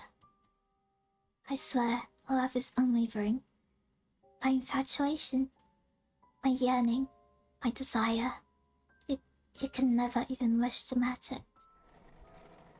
Hoka pulled out a chair roughly, dragging the legs across the floor. Ooh. Yet, you dare to challenge me? You dare to test my love? Emily, was that you? Emily? Sophia took careful steps towards the chair, resting her hand against it. Or Lolica. I could do a crazy laugh, but I don't want to do that right now. Because my mom is hearing me. So, imagine I'm doing a crazy yandere laugh, okay? Okay. Even nothing. Sophia sat down the chair that was offered to her. Lolica circled around as if a cat after its prey. Her steps paused as she heard something strange, footsteps from above. The master bedroom? In front of her very eyes, Lolica watched the scene unfold. A scene that made her blood run cold and her body freeze in place. My lady of the house, she stood beside Lolica. Where before the two had stood eye to eye, now the lady stood taller than Lolica. By at least a head. My lady. What are you doing here? Lady removed her shoes and stepped onto the table. Did you come to punish me? Are you angry? I promise I removed the plague that has entered our home. Our home. I swear it, upon my undying love. Lady did not respond. Instead, she reached up and took hold of the noose. The rope wrapped around her neck, exactly where the necklace that the maid had gifted the lady should have rested. Oh. Join me. Her eyes locked on Sophia's. Her hand was outstretched, waiting to be taken. Why won't you look at me, my lady? Are you truly so angry?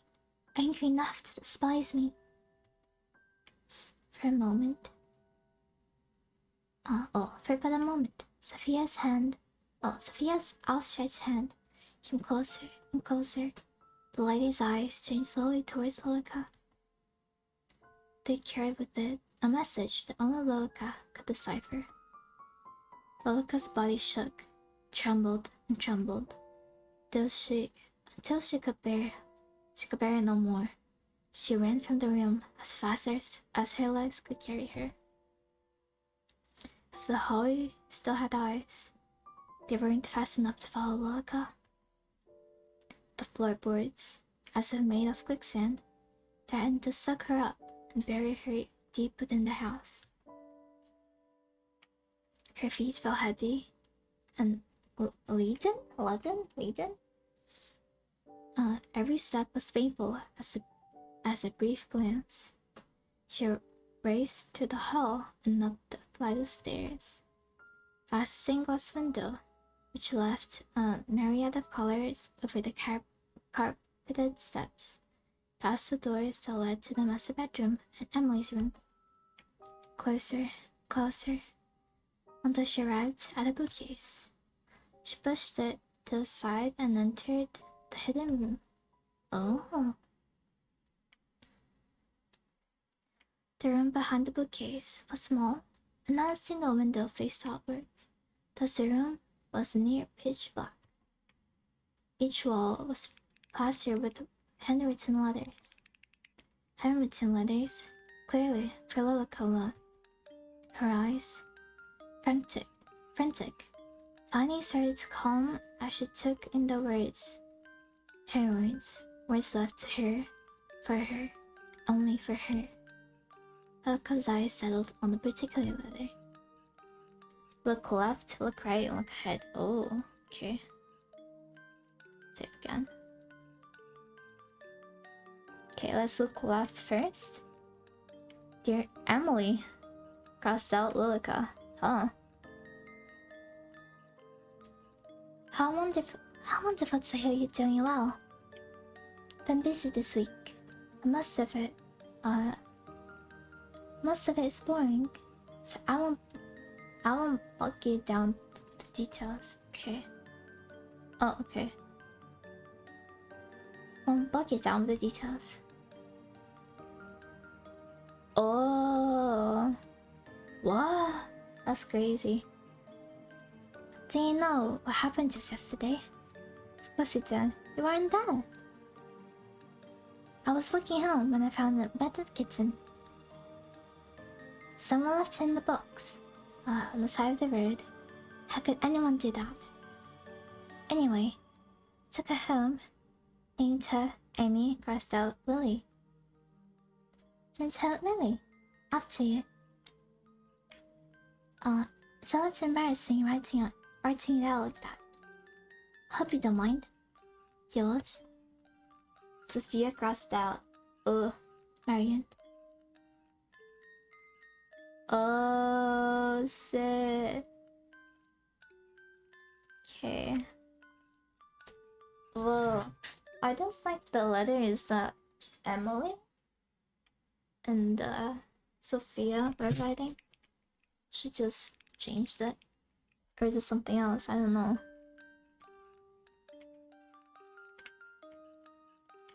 Lynn, hello! Thank you! Sorry I couldn't be there when you were reading my guys. I hope your stream went well.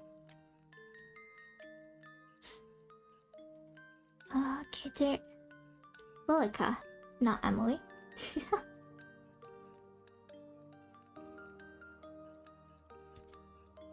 I spent the past week studying. Don't get me wrong, I enjoy it. Everyone needs a break, you know? On my desk, I have a little cactus in a pot.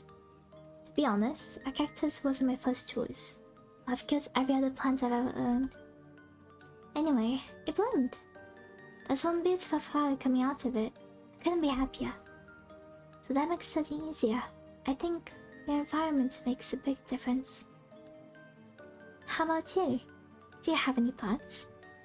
I'm looking forward to hearing about it next time.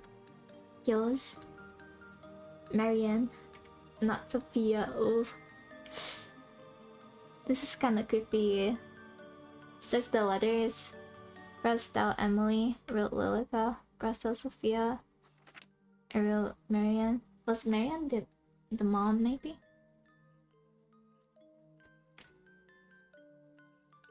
I didn't know about it. Aw.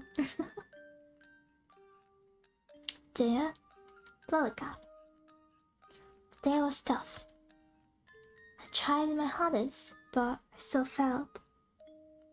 Don't you think life is unfair sometimes? I was trying hard enough. Was all it took to succeed.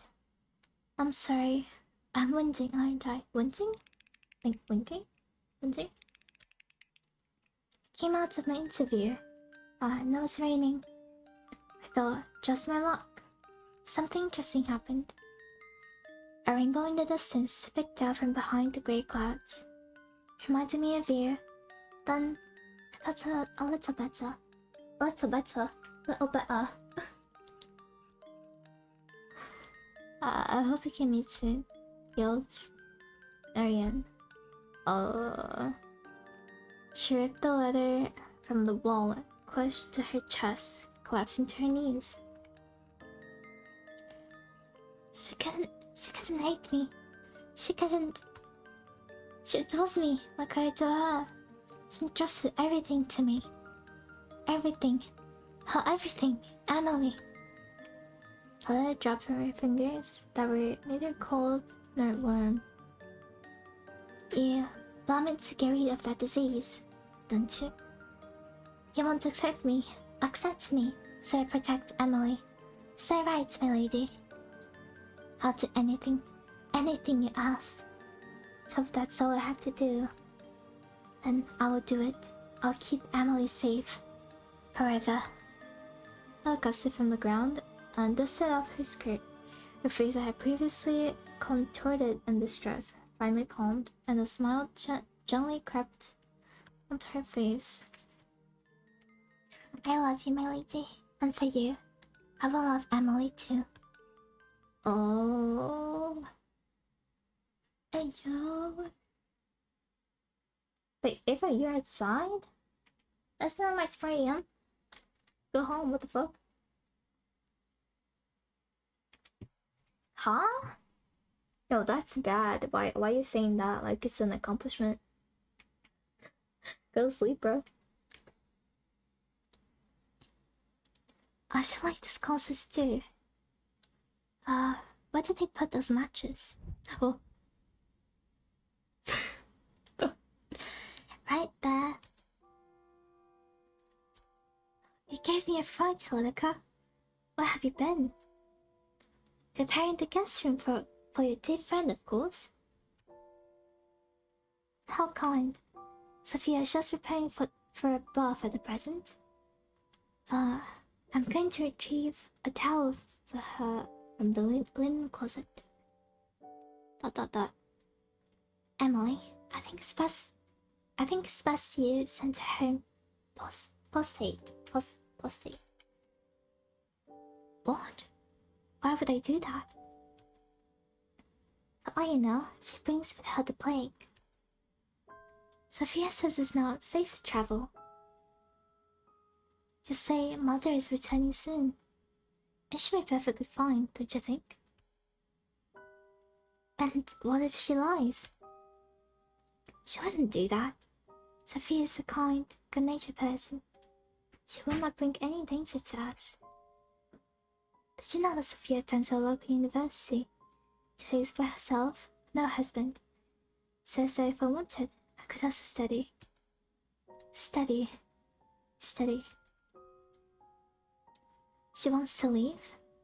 Leave the house? No, she can't leave. She can't go anywhere. She belongs here. She was entrusted to me.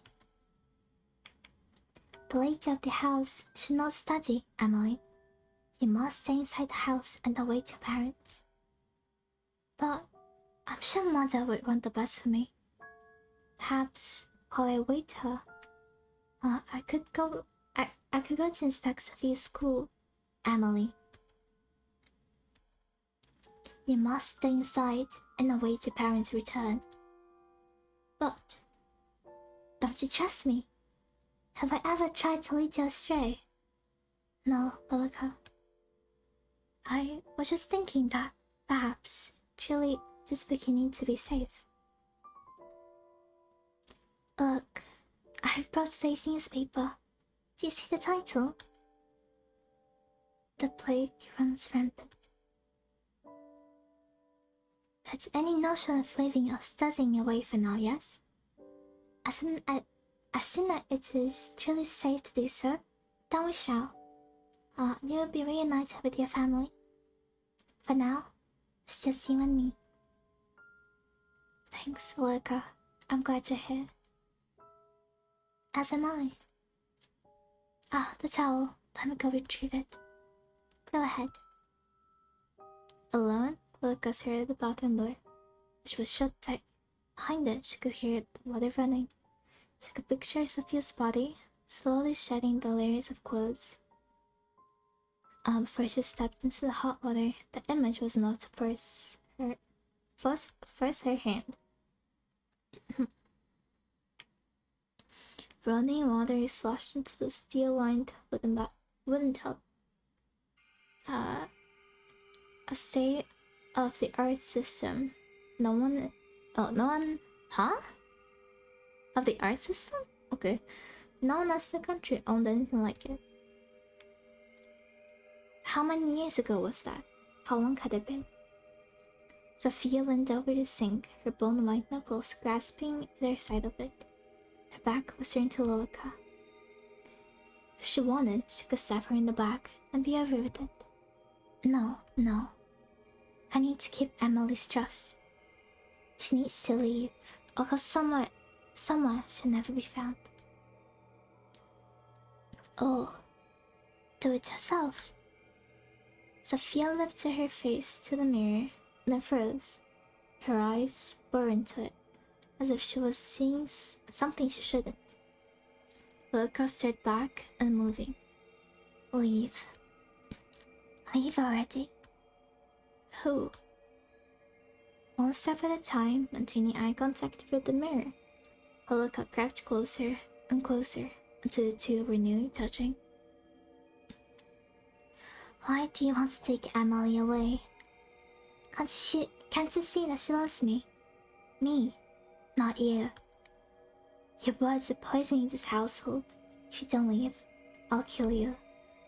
I have no choice. I'll just kill you. Who are you? Sophia whipped around, but her eyes didn't focus on any spot in particular. To her, Luca was gone. Okay. Luca walked towards the open cabinet and pulled something out.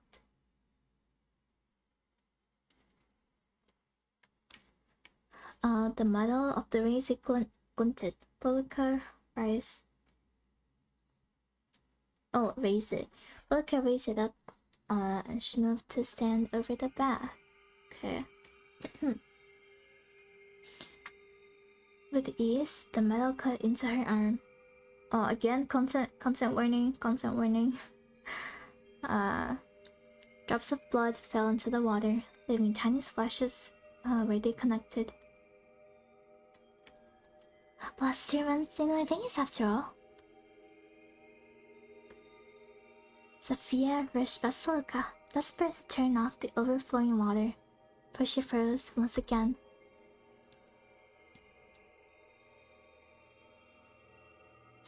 The water was a deep, dark red. Her slender fingers dipped into the liquid as if she were entranced. One layer at a time, she stripped bare, her expression hollow and lifeless. Luca watched as her naked body stepped into the crimson water. Why not just end it here? You're scared, aren't you? Just sink down. Accept your fate. Accept it. Oh. You can hear me now, can't you? Why not just end it? You're scared. You're so terrified. Just came here to see a friend. Look what's happened to you. Emily. Yes, Emily. Emily. Where did you go? Where are you, Emily? I want to see you. Shut up. You don't deserve to speak her name. You don't deserve to be in her presence. Why don't you just give up? Just sink deep into the abyss. Isn't it inviting? Sink. Right. You should. Isn't the water so warm and inviting? That's right. Just sink down into it. Then you'll finally be able to rest. Emily, you... A knock came from the door. Lucas wide eyes went from the door to the young woman in the back, then back again. Excuse me, I'm coming in. Ilka ducked behind the folding screen just in time to hear the door open. Sophia, I knocked but didn't hear a reply. I brought you a towel. Ah. She didn't wait any longer as Emily stepped into the room, sat down a towel, Ilka quietly rushed down into the hall. What? Oh, my hands are cold.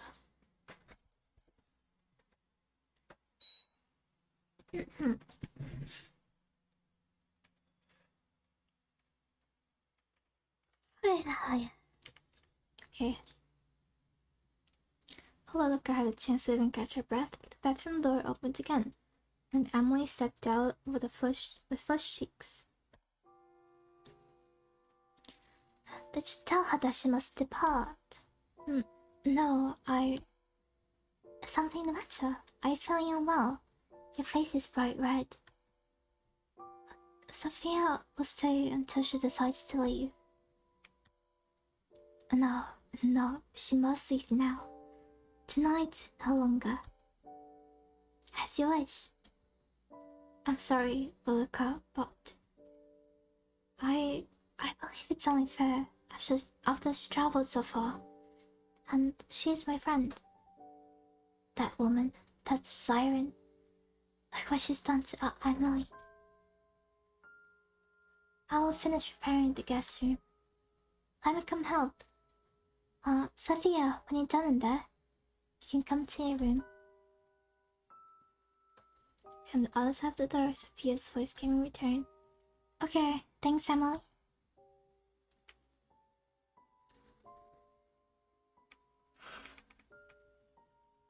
The guest bedroom was freshly cleaned. Okay. Trying to prepare the room, blah blah, thank you. Anything for you? Okay. Oh, greenhouse. Oh, shattered again. Oh shit. By now, dozen cracks steamed from a dozen other cracks, filling the entirety of Luca's world. Any moment, even a breeze could make everything collapse. Didn't we already speak of this? You cannot leave the house. But surely the greenhouse will be safe. No one else uses it. It's only a few steps from the back door. It is unsafe. You know this. What's gotten into you? Is it because of your friend? I just thought it would be nice to at least sit in the sun.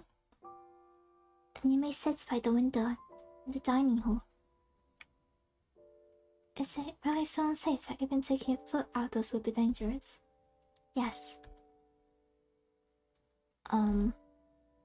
Sophia, I see you've done the bath.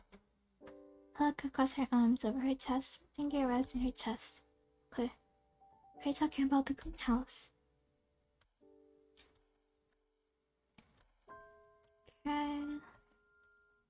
already seen this.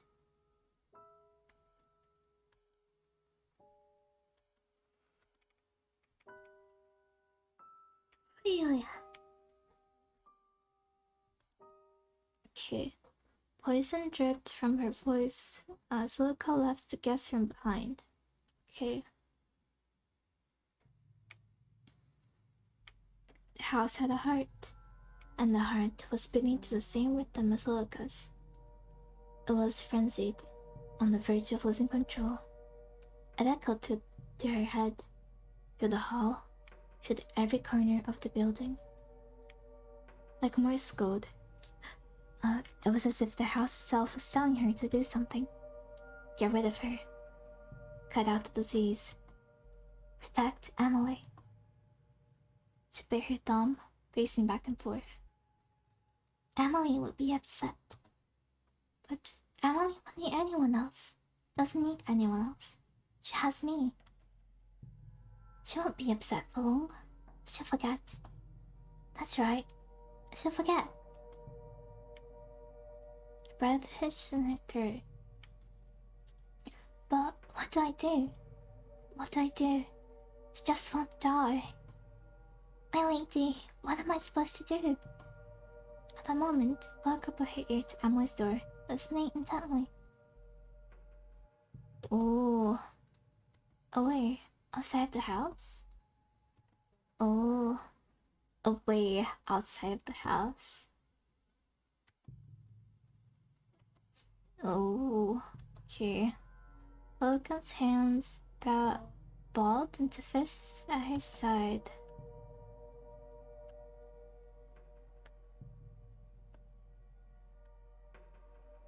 You think you can take her away from me? Pelika's balled fists slammed against the door. Each one set pain shooting up her arm, all the way to her shoulder. Inside, the voices went quiet. Destroy her fate. She doesn't belong to you. Lilica? Finally, Lilica snapped out at her daze. At some point, Emily had left the guest room and was sitting short distance away from her, looking worried. Instantly, she took a deep breath and composed herself.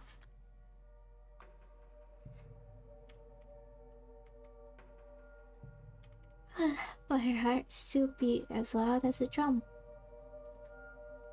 On the cracks that seemed to center around Emily were still spreading at an increasing rate. It is late. You should retire to your bedroom. Yes, I shall. It's nice having someone else around, isn't it?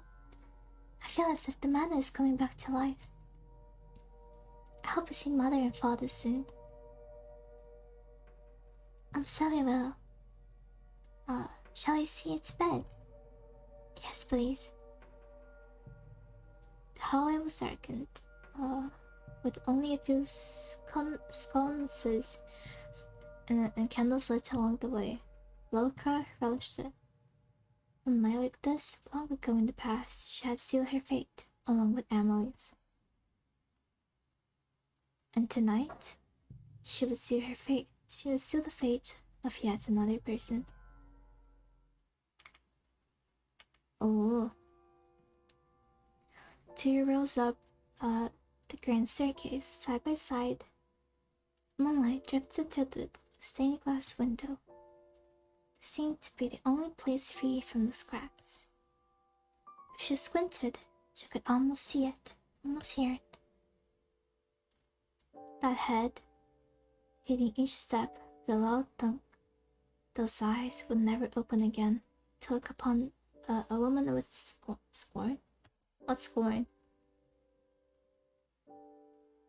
That hand would never be raised to leave a mark on pristine skin. The sound filled her with joy. The thought of repeating that fateful night. The fateful night left her footsteps light with excitement.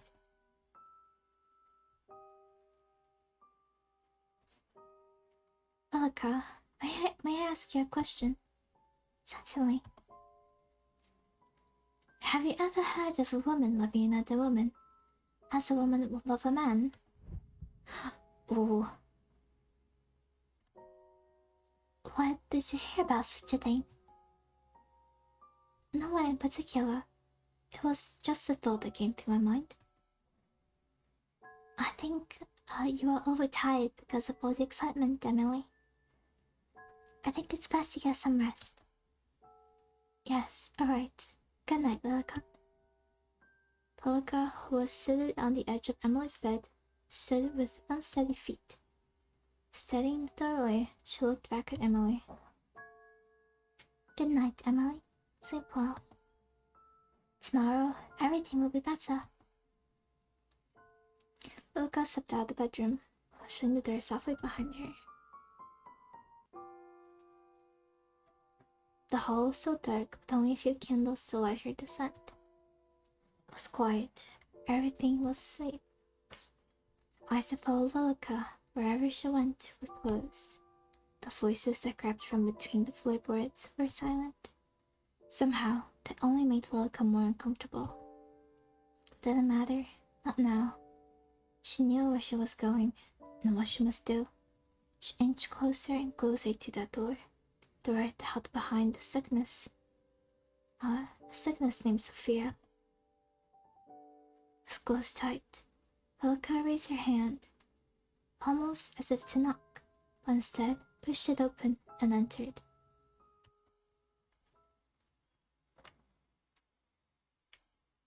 Just as the hallway was dark, so was the guest bedroom. The lantern had been blown out only a short while ago. No sound came from the bed. All was still. Lilica crept closer, closer, closer, until she stood over the bed like a shadow. The woman underneath her kept her eyes shut tight. Her face was calm, serene. Lilica couldn't help but smile as her hands wrapped around her fragile, pale neck. Her fingers dug into Sophia's flesh, so soft and easily bruised. She didn't even shift. For some reason, that made Lilica even more furious.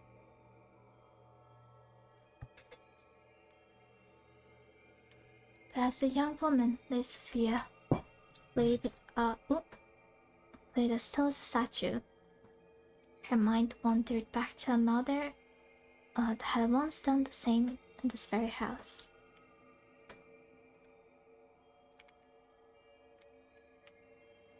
A young woman had left Emily in Lilica's care, had only wanted the best for her daughter,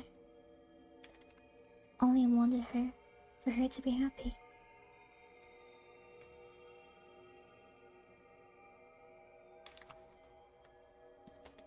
The problem is she'll leave.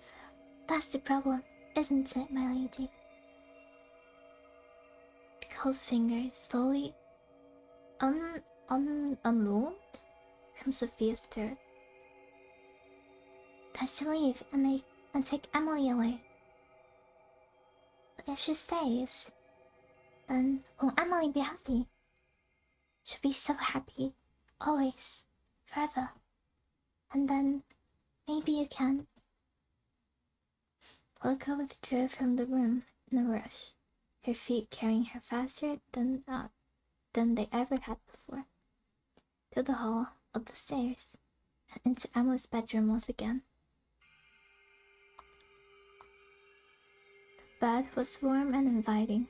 Lilica enveloped herself in that heat, wrapping her arms around Emily tight.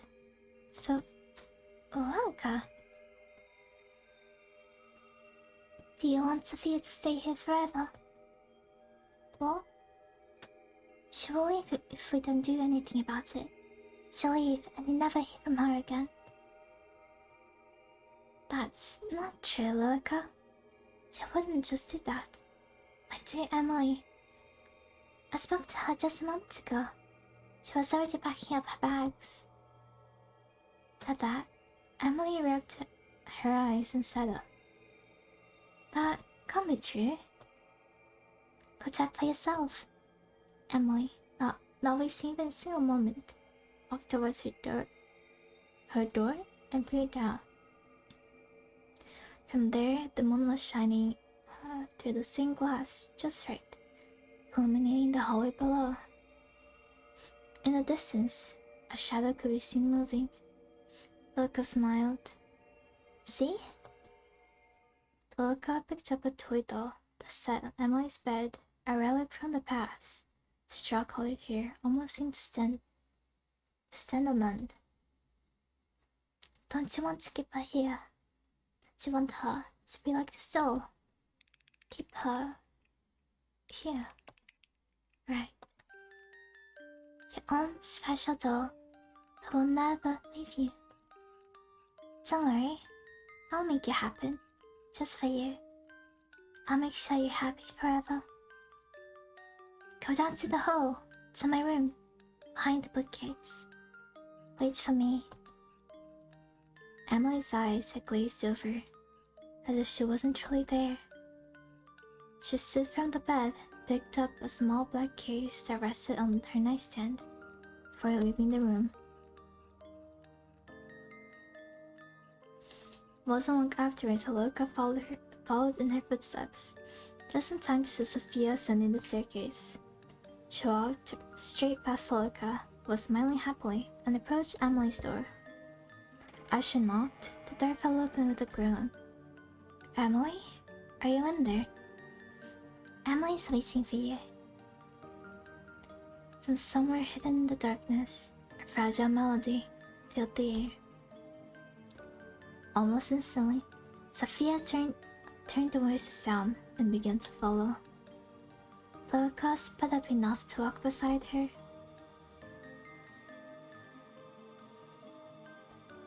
Isn't this great? You like Emily, don't you? Don't you want to make her happy? It would be ecstatic for you to stay forever. So why don't we help her to be happy forever? She offered no answer. They entered the room together. The center of the room, surrounded by candles, Emily sat, her skirt fanned around her.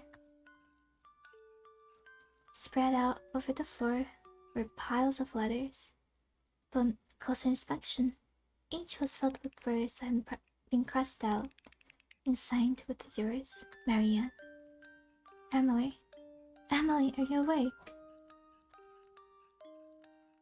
Her eyes were shut tight, yet her hands moved enough to play the sorrowful tune. Please listen to me, Emily. Luca she isn't. I'm not what? Oh. You're going to leave her, aren't you? Luca shut the door, dragging the heavy lock across. In response, Sophia rushed backwards, tried to handle, to no avail. Hi, Jaden! Emily's eyes finally opened. In place of her usual golden eyes was a glare of deep red. Emily, snap out of it. Please snap out of it. You want to take her away? Emily, please.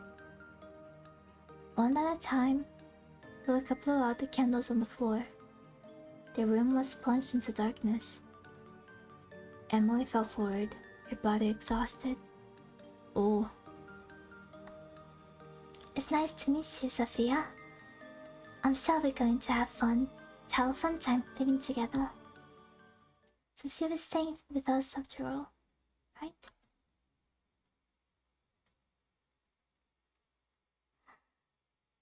Oh.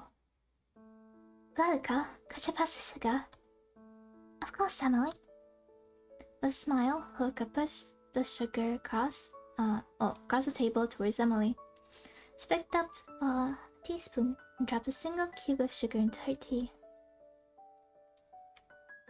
Would you like one, Luca? No, thank you. Just being around you makes my tea sweet enough. And you, Sophia? You're awfully quiet today. I'll just give you one. Next to Emily sat Sophia. Perfect and pristine. To Emily's eyes, at least. But Lilica saw the truth. Her flesh convulsed and pulsated. Her eyes bulged from what was once her head.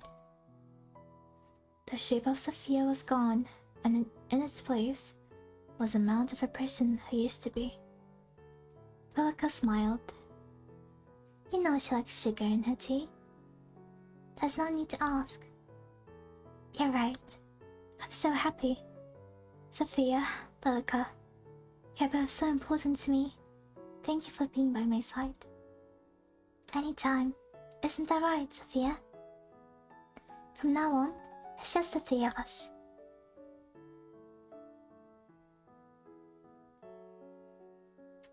Oh, I got a third ending, the three of us. Huh. Okay. I still need 2 more endings of this, but I don't know what can be done different. Oh yeah, that's a happy ending. You doing well? Thank you, I'm doing pretty good. Hope you're doing well too, Jayden.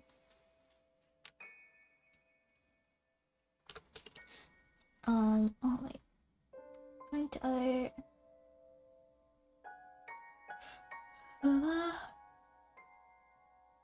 A jet... huh? A rat jumped from the roof and onto a plate. What the fuck? Huh? Huh? Please don't order something from a place that has rats on the plates, thank you. Oh, hi, Suman. How you doing?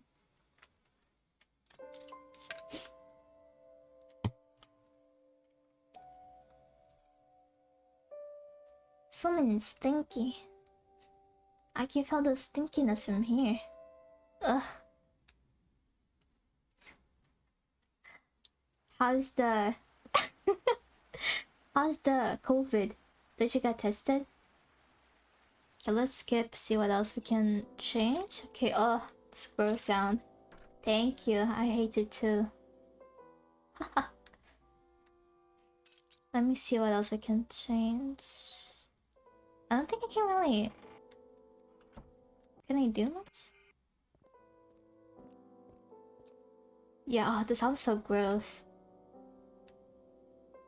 Okay, instead of sever her fate, let's just keep going. See.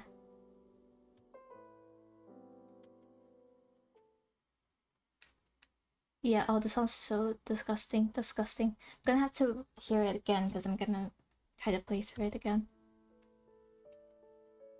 So I'm just trying to get all the endings now. Oh, I tested positive yesterday. Oh no.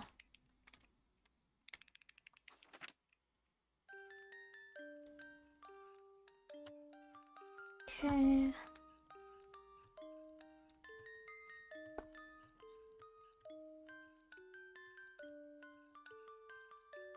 Okay, stop reading. Skip. Get well soon, birth. Okay. Don't sever her fate. Let's just play it out. See what happens.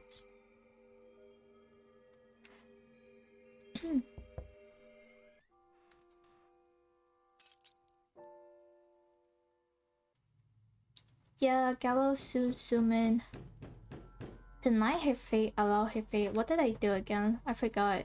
Wait. Okay, let's see. Allow her fate. It doesn't belong to you. Lilica? Finally, Lilica was out her day. At some point, Emily had left the guest bedroom, was saying blah blah blah. Okay. Okay.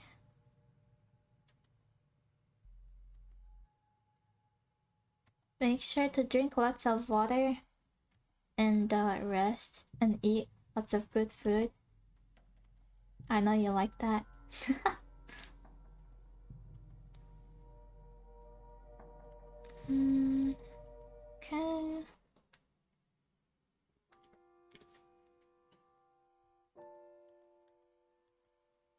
know you love food.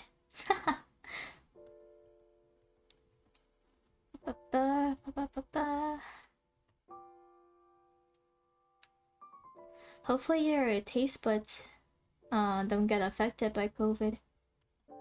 I lost like my sense of taste for 3 days, I think.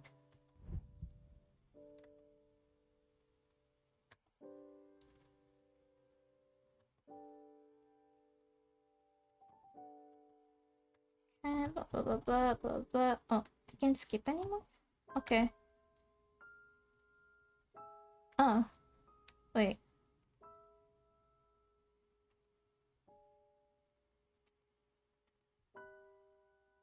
Okay, she looked back at Emily. As her hand had rested against the door, sudden pang through Lilica's cold heart. She's important to you, isn't she? Of course. Hers have always been something that have brightened my day. Even if she were to leave. Leave? Well, I believe she'll leave eventually, Lilica. There's little choice, really. All I can do is hope she'll visit again. I see. Good night, Emily. Sleep well. Whatever Emily said, in reply was lost in the darkness as Lilica stepped out the bedroom. She left the room, she noticed it. Dark shadow stalking through the night, slowly creeping through the hall. Lilica frowned. My lady, you must forgive me. I've rarely seen Emily so happy. But she cannot stay. No, she must leave immediately. I will make her. Oh, was that her, the mom's ghost or something? It's kind of creepy. So this granite staircase, unlike the moon's glow. Sophia, you can't see me, right? You can't hear me, but you can sense me, can you not? The shadow paused, her eyes going up the staircase. There, she saw a shadow wrap strangely across the carpeted steps. You will leave this place immediately.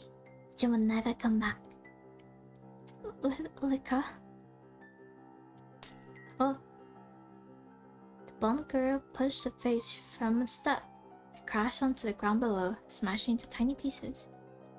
Sophia jumped in response, shiver running down her spine. I won't find you again. Leave. Slowly and unsteadily, Sophia crept up the stairs until her face was almost close enough to touch the Lilica's. Is that you, Lilica? In a small motion, Lilica dropped something from her sleeve, clattered to the ground at Sophia's feet. She gripped at her shirt even more tightly. This is your last chance. I don't care whether you live or die. This is only a favor to Emily. As if her nerves had finally got the best of her, Sophia turned on the spot and ran, back down the staircase and into the dark hall. Oh, I can explain in a second, wait. Once I'm done with this, I'll explain. Lilica followed behind her, slamming doors and knocking things down to the ground. Sophia, too scared to even turn around, ran as fast as her legs could. As her legs would take her until she reached the front door. Instead of being locked and closed up tightly, it set open as if waiting for her to leave. She didn't waste even a second more. She was gone. Oh, she's gone. Gone. I did it. Emily, I did it. You did what? Oh. Did you? This isn't what it looks like, Emily. Please listen to me. Did you force her to leave? No, I'm going after her. Lilica jumped in from the door, arms spread wide. You can't. Why? It's not safe to do so. You belong here with me, together. I've had enough of this. and that being unsafe. Helga, either you moved to the side, or a friendship I thought, any friendship I thought we had is gone. Helga wavered. Her arms, which had held such conviction, began to droop. I have always done what's best for you, have I not? All this time, have I not remained by your side? Please trust me. I only did what I had to do. So, this is what you've decided. Don't come near me again. Emily turned her back on the blonde-haired woman, dropped to her knees as she watched her leave. Emily! Good night, Luca. Oh. Darkness filled every inch of her brain. Voice screamed out from either side of her, mocking her. This isn't right. My lady, this isn't right. Didn't I do the right thing? I let her go. It's her favor, but Emily's upset. Oh. Oh no. Her lady offered her no answer. It's this punishment for not doing as you wished. Sophia should have died. Should have died. Should have died. Died. But now she's alive, and Emily is angry. And in the dark room, all alone, Bellica clutched onto something. Something she kept hidden in the closet, away from prying eyes. She held it tighter. Its green dress fell apart from her touch.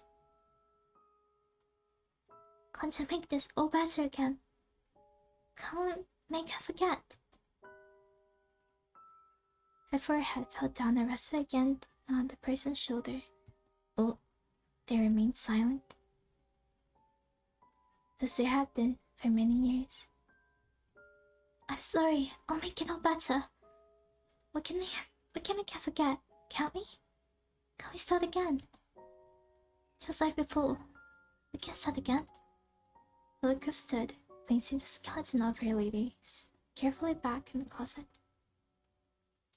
Keep waiting for me, I promise. I'll make everything right again. Let's start again, Emily. You and me. Forever. Oh. Oh. Luca walked into the room, holding a tray carefully in her hands. On it sat a teapot and 2 cups. Emily, I have brought the tea. Excellent. It smells delicious. Emily smiled brightly, filling Luca with happiness in return. Luca, may I ask you something? Of course. I found this letter by the front door. Do you know where it came from? Emily held out an envelope. The front was blank. How strange. Perhaps it was delivered here by accident? Luca took it from her and opened it. At the bottom, it was signed, yours, Sophia. Yes, it seems to be for someone else. I'm not this bad, kiss. Thank you, Luca. I appreciate it. Finished with her tea, Emily stood first and left the room. Luca smiled. From under the table, she pulled out a stack of envelopes that seemed to match the one Emily had given to her. And all at once, she threw them into the fireplace. Goodbye, Sophia. Oh. Goodbye, Sophia. Oh, so this was the first ending. Okay. Okay, so I guess I can explain a little bit now, right? So this is obviously a visual novel. It's a psychological horror. We only have one ending left, so basically, Emily's mom and Lilica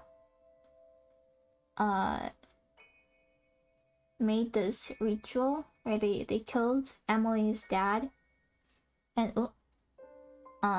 and used like his blood or something. Oh, shaking, can you see that? Crazy. So they made a ritual to make sure that Emily was safe forever or something like that. Because at the time they were alive, there was the plague was going on, like a great plague of London or something like that. And so the dad died, then I believe the mother also killed herself. And Lolica, I think, also died. Yeah, and so for Lolica and Emily, is like the time was stopped in that moment, so like they can't leave the manor, or else like everything will fall apart and the ritual will be undone, and she'll probably die. And then one day, they got this letter from this girl, this Sophia, and both of them started talking and became friends. Yeah, and so Sophia decided to come visit her, and Lilica was against that because you know it was destroying their perfect little world, right? And so Lilica is trying to get rid of Sophia to make sure that Emily's safe inside this mansion forever. So those are like all the endings that could happen, I guess.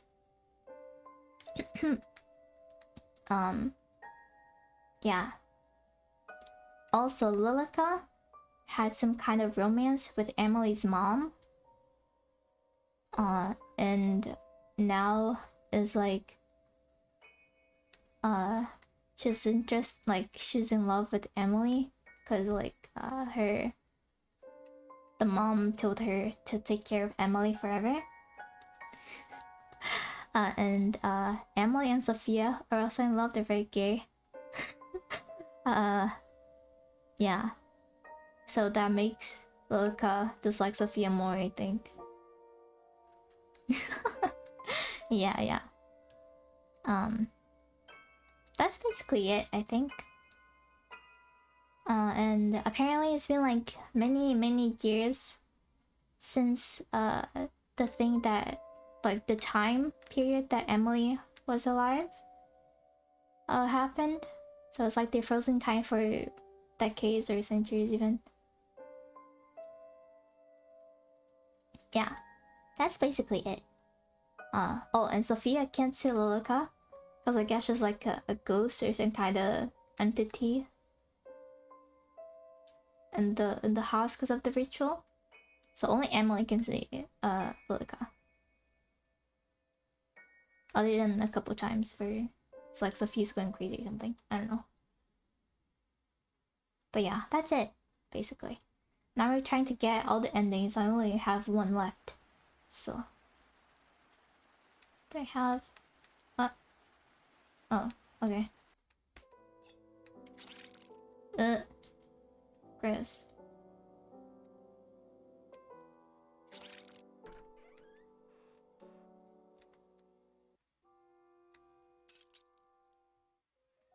And blah blah blah blah. What else can I do different? Oh wait, I can't wait. Oh. Go back. How do I leave? Cause I already played through this like how many times? I think I can just wait. Go. Can I just not look? I wonder. No, I want to overwrite. Okay, menu. Yes. I'm not gonna do everything again. Hello? Can I just not look? Oh, okay. Guess not. Let me try this one then. No.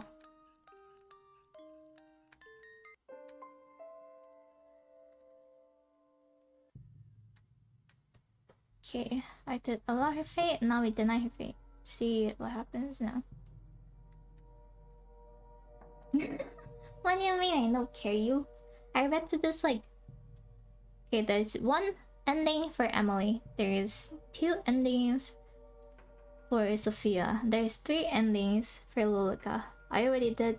I did 4 of them. I'm on the last one. Hello? I did 5, actually. Hello? You don't care me. Okay, I'm hungry. So hungry. Okay.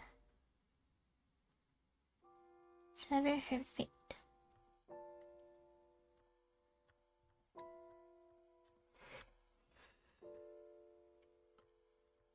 Okay. Let's see. Everything's different now.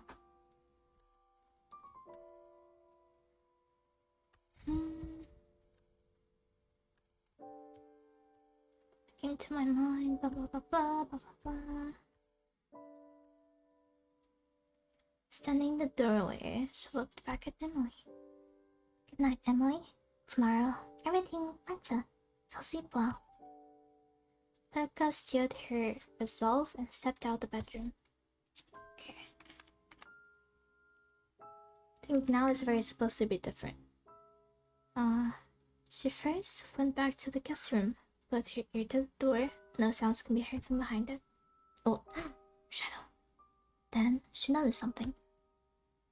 Oh, creepy. I didn't see this last time. Was it here last time? Someone else walking down the hallway unsteadily. Becca followed closely behind. Through the darkness, the other person was only a shadow, their features obscured and hidden. The sound of their light steps on the old wooden floors mixed with the rain that was just ranging. That was still ranging just outside those walls. The kitchen was by the stairwell. Oh, okay. The scene. That's right, by the stairwell. But you aren't going to the kitchen, are you? Hand-painted portraits were lined up in rows on either side of the hall, seemed as if their eyes moved to follow Luca's every move. Sophia stared up at the grand staircase. She seemed as if she were entranced with each and every step. They're waiting for you. There's 2 people. They're calling for you. Go on, go to them. Sophia's unsteady hand reached for the banister. Her ascent was slow and careful, her eyes fixed on the door. That special door. That room where the maid had met her end. And her most hated person rested beside her. That room where she had made a promise to the person she loved. Ulrika needed only to reach into the kitchen to procure the item that was waiting for her, had been waiting for her all this time since Sophia had arrived.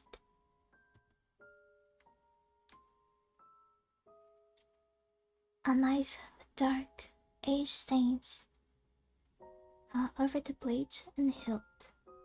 Long had it sat there, festering, waiting, desperate for more blood.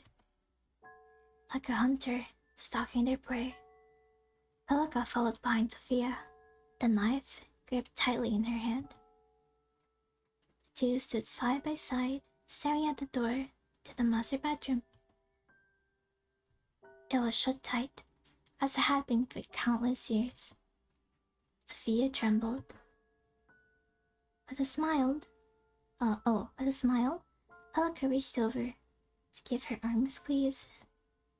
Go on. You want to know the truth, don't you? You can hear their voices. I'll allow you this much.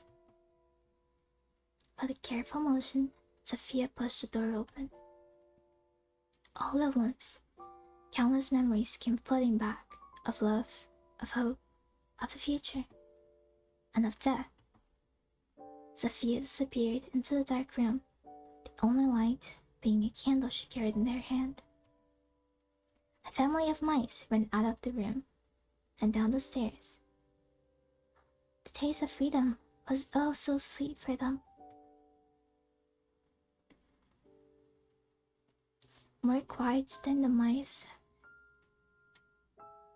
that had escaped. Oh, Velka followed Sophia into the room. Wax dripped from the burning candle into the wooden floor.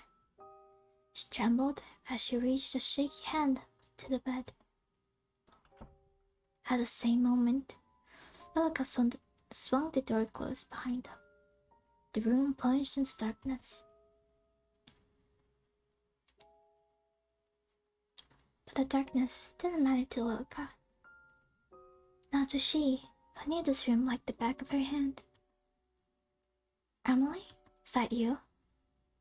Amelie isn't here to save you. Sophia's eyes searched the room to no avail. I'm sorry. I'm sorry I came in here. After you asked me not to. I'll just go now, okay? Pale-haired woman fell back onto the bed before she had a moment to react. The yellowed bones of the lord of the manor and the maid rattled beneath her. Flesh long deteriorated. Alika smiled. Yeah, it's the same ending. The skeleton. How long has it been since I last saw myself, truly? What? Oh, I can't scream. Looks like we're finally meeting, Sophia. Oh. The leg on either side of her, Alika held Sophia down to the bed, still smiling. She tried to squirm, to escape, to run free. Her eyes were filled with terror. You won't take her away from me. Oh. Sophia's scream became a muffled cry, before finally extinguishing fully. Oh shit. Finally, did you see? Are you watching? I've saved her. I've saved Amelie. Only when Lilica tried to stand on it did she notice it. The aged bone poking from her stomach. Huh? Dark liquid dripped down from around it. Slide's frown, Lilica pulled it free. It's okay. I'll be okay. Oh, Lilica closed her eyes. I'm just a little tired. I'll just sleep for a bit. Her eyes grew heavy. So heavy. So heavy that the only option would be to sleep at this very moment. Oh, that's creepy. How could you do that? Oh, the one. Lilica, why? Why? Why would you hurt Amelie like that? Why did you kill Amelie? Oh shit. Oh. Her eyes opened at the start. Her heart raced faster than it had ever raced before. So fucking creepy. The room seemed to be spinning, her head throbbing. Then she saw it. Lying on the bed, between the two skeletons, was the body of a young woman. A young woman with long, brown hair. Whoa, her dress was stained red. Amelie? No, that's not. That's not. Who's that? Sophia? Amelie, wake up! Wake. She blinked. The young woman below her disappeared. In her place, Sophia appeared. The room was still dark. Not even a drop of sunlight peeked through the covered windows. What a cruel trick of the eyes. She stepped out of the master bedroom, just as Emily did the same, right next door. Come on, Yolika. I'll just on my way to see if Sophia has awakened yet. Emily. Hmm? Sophia disappeared during the night.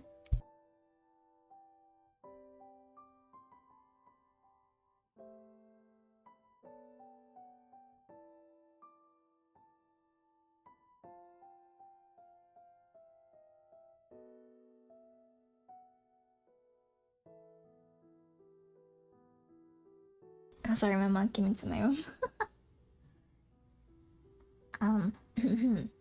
Going back. Sophia disappeared during the night, I believe. She went to the same place your parents went. What? That cannot be right. Don't run, Emily. Emily dashed down the hall, and knocked quickly on the door to the guest bedroom, which fell open with no resistance. Inside, the bedding was disheveled. Her luggage was strewn about. Oh. This is not true. She wouldn't just leave without saying goodbye. Dear me, I'm sorry.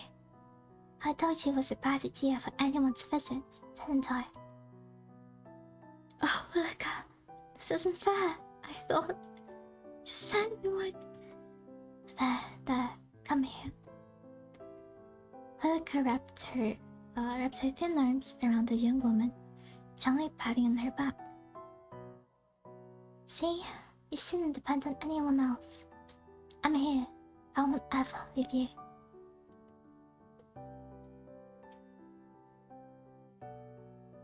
Emily clutched at her back, tears already falling from her eyes. We'll be together forever.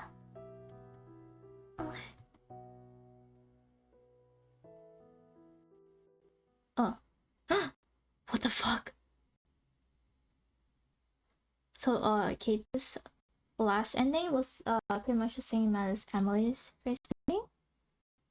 So now with the first Emily froze in Lilica's arms before pulling back completely. The fuck? What happened to your face? My face? Lilica's hands went to her face instantly. Holy shit. Is something wrong? Emily's expression had darkened, her mouth shut firmly in the line. What? Lagging? Oh no. Okay, hold on.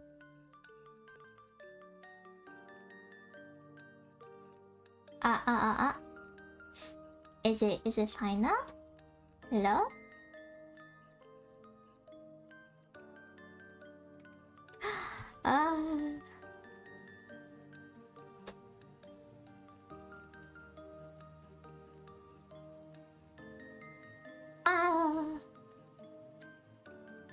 I guess it's because of extra it does that sometimes, but I'll just continue. You have to deal with it. I'm sorry. I don't think it's getting any better. Oh. So here? Okay. Let's try again. Emily's expression had darkened, her mouth shut firmly in a line. My face. Pulling a small mirror from her pocket, Lilica finally saw it. A black void of nothingness, where her face should have been. Whoa. That's so creepy. She turned and ran. No, up the stairs. Lilica could even call up after her. The void seemed to seep out from her skin, oozing, leaking out from the wound at her stomach. Oh. Uh, uh, this is just a hug. Wait, it's okay. Everything will be. Lilica's hand that reached towards Emily held her side at the top of the staircase. In this manner, in the middle of the field, far out in the countryside.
Uh, can you hear me?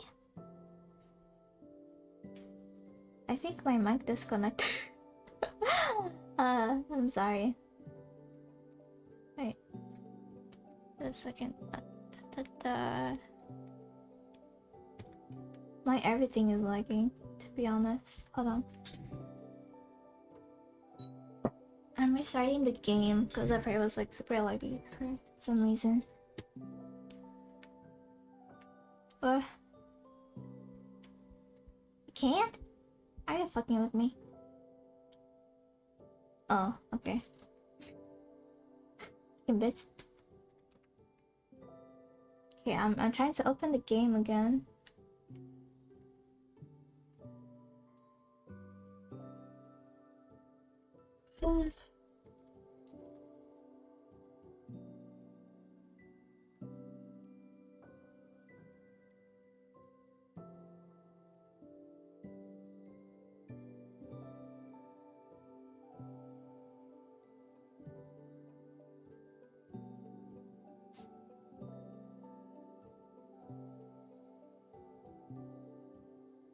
What? Why it's not opening? Hello? Yeah, it seems very delayed. Can you try like what's it called? Reloading your screen to see if it does anything?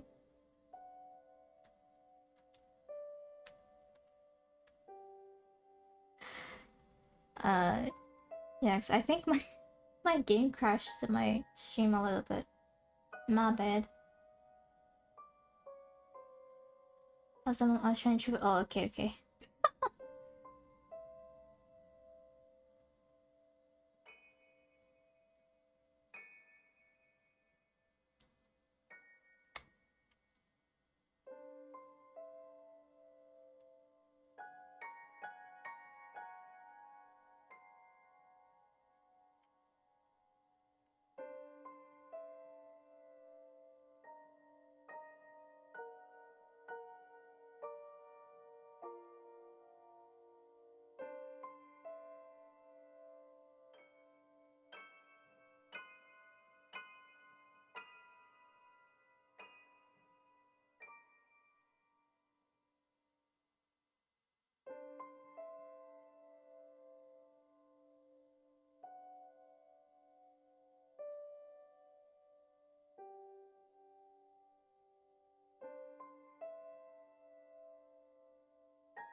The delayed? Oh yeah, refresh, that's the word. I'm just sitting here now. I'm just waiting. Oh, da da da. Well, it's okay. We'll keep going from where it stopped. So, okay. Hopefully it doesn't crash again. Let's try. Hello? Okay.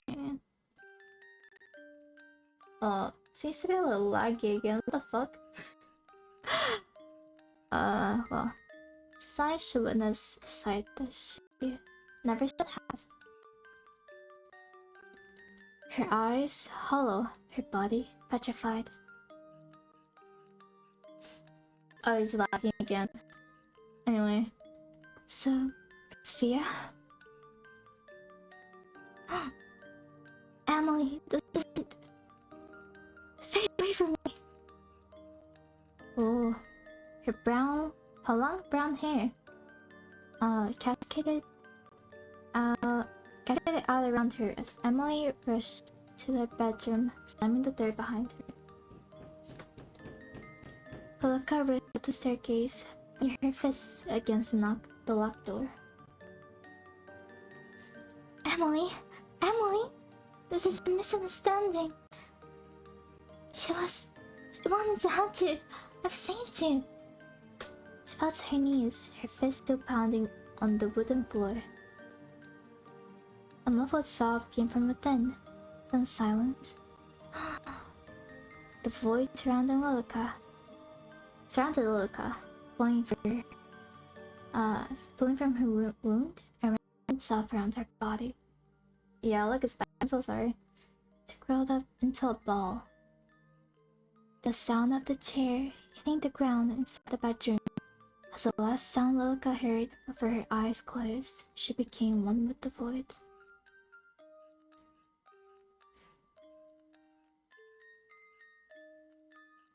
Second ending, one with the void. There we go. I'm sorry, I think the lag is because of like all the extra effects in the game. Can't really do much about it. But that was the last ending, so... Oh. Is this really okay? What about the future? Should you try again? Yes or no? Oh. Yes or no? You can try again? Okay, let's try again. Wow! So I'm gonna try again. Wait, is the lag still there? Or is it okay now? Is it okay now? Say peanut when you hear this. Peanut, peanut.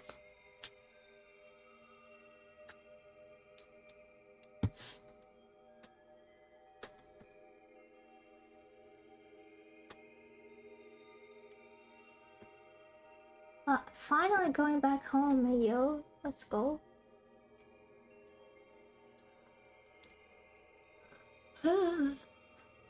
It's okay, okay.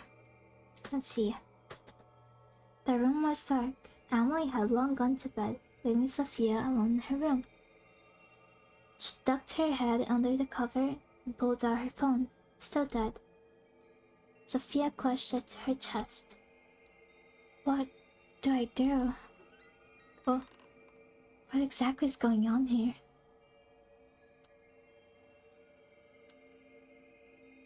Oh, peanut. Okay, thank you. It's a little delayed still. But that's okay. I'll keep going as long as you can hear me without too much lag. Thank you though. Sophia's body stiffened up. Her back was to the door, but her mind screamed not to turn around. Footsteps crept closer, closer, and closer until... Stay away from me! Oh, eh? Sophia threw her bedding at the approaching person and jumped to her feet, ready to run. But the person she saw collapse to the ground was not the person she was expecting. Hey yo, don't drive and type. Hello? Oh my gosh, Emily, I'm so sorry. Sophia kneels down, quickly helping the brown-haired girl to her feet. It's quite alright. Didn't mean to scare you. I apologize. No, it's my fault. Too jumpy. I'm glad you're here. I'm really glad you're here. Sophia's arms wrapped around Emily's shoulders. She pulled her in tight. Emily froze for just a moment before she melted into the embrace. I'm here. But is everything alright? No, I don't think everything's alright. What could be the matter? Emily, my phone died as soon as my cab approached your house. Do you see? She pulled out her phone, showing her the black screen. What exactly is that? My mobile. Emily picked it up curiously, turning it in her hands. You've never seen the phone. What's it used for? For texting? Making calls? Playing games? Those kinds of things? Amazing. Emily, what year is it? What year? Why do you ask? Please. Whoa. 1665, of course. Oh shit, 1665, that's a lot back. Sophia took a step back from Emily. What is it? Emily, This makes no sense. Velka, this house, you... Emily, it's 2021. Oh. What? Sophia, that's preposterous. Oh my god. She fell back onto the bed, her legs not able to hold her up any longer. Oh my god. Emily, you're not joking. You're really... Are you feeling unwell? Maybe you need to get some rest after all. Emily, please listen to me. Out there, the world has changed. We have phones, cars, computers. We don't need a husband. We don't need permission to buy a house. You can go to school, get a job, do whatever you want. I know I probably sound crazy to you right now, but please. Please, I'm telling you the truth. You're trying to tell me that nearly 400 years have passed, that I've been stuck here? How would that even be possible? I don't know. Emily, how long have you been writing to each other? Well, I don't know. It's been 5 years. Whoa, that's a long time. I need to find Lilica. You know what's going on here? No, wait. I can't ask Lilica. Why not? I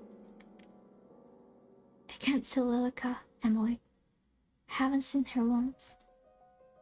But she's been here from the start. I've always seen you in this house. Emily, something's going on within this house. Has kept you stuck here. And I think she's the one that has done it to you.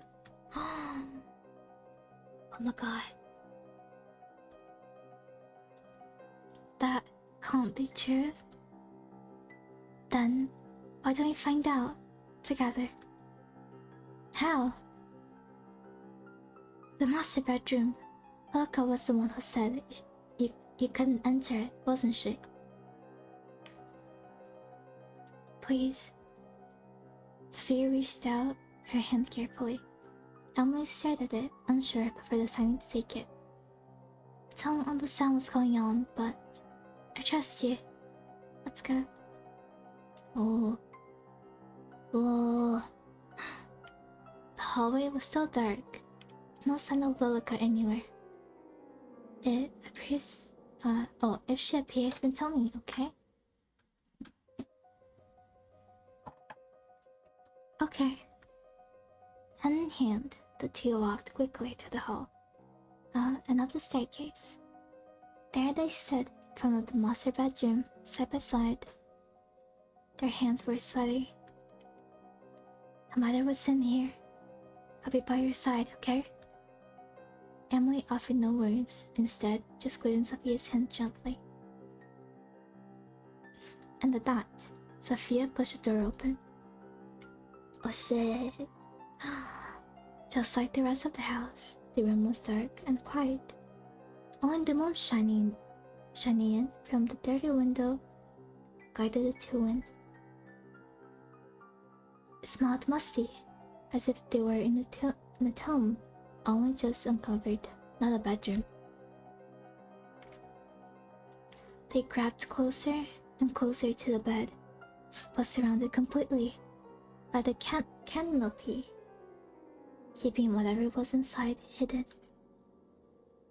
With a shaking hand, Sophia reached towards the light velvet. At once, the truth came into view. Dun dun. Emily gasped and almost fell to her knees. Sophia's hand kept her steady. I'm sorry, Emily. But they left. They left only a few weeks ago. Looks like they've been gone for a long time. Emily, I know this is hard to believe. I find it just as hard to believe as you do. Please, we have to leave this house. Now, before Lilica finds us. She knew. I think that you've been bound to this house by her. We need to find a way to leave. Okay. Oh, hey yo. That's it.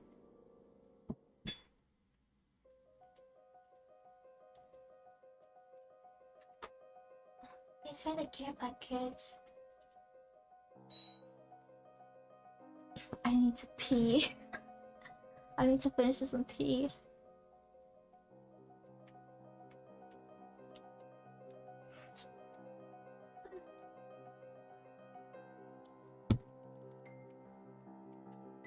The two only got halfway down the stairs when Emily rounded to a halt.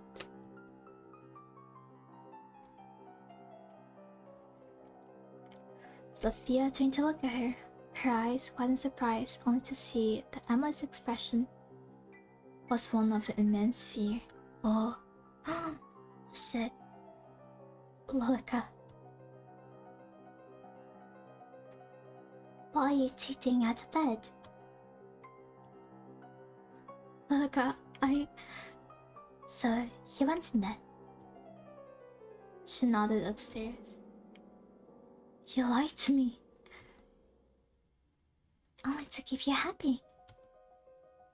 Happiness with eyes is their foundation, isn't true happiness.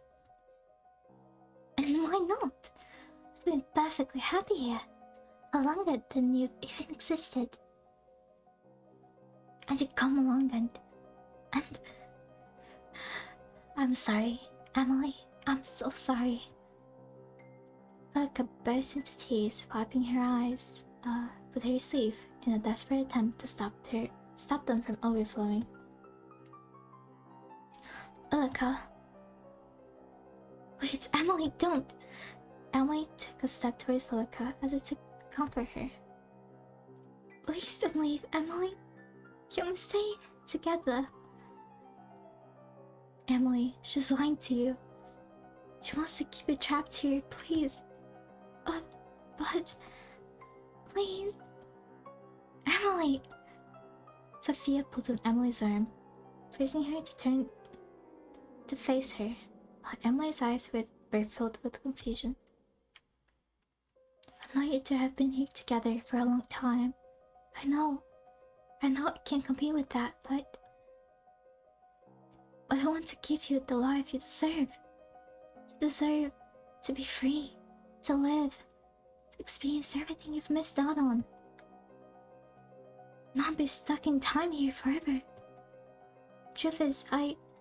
Hey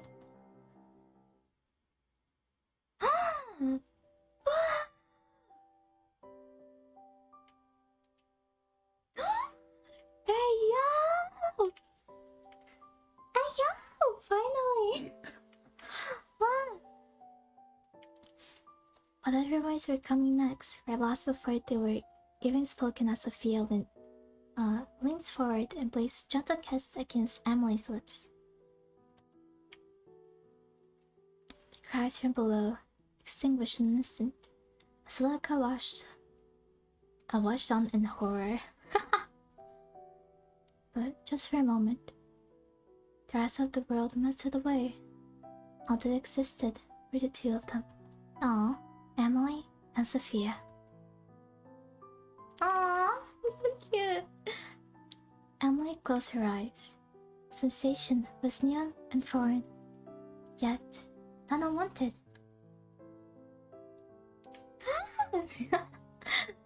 Butterflies were let loose in both of their stomachs. Were they connected? Heat spread throughout their bodies. And then Sophia pulled away.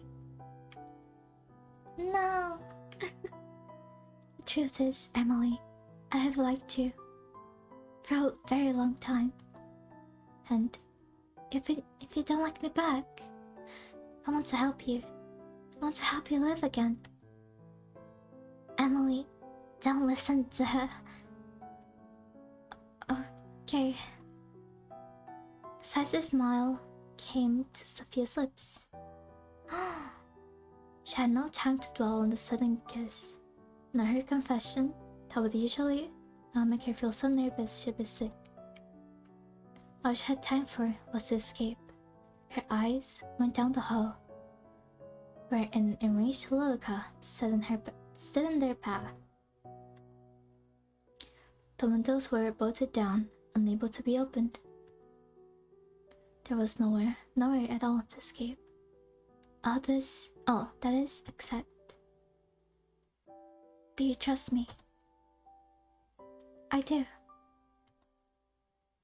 Sophia didn't need any more confirmation. With Emily in hand, she turned, ran, and jumped.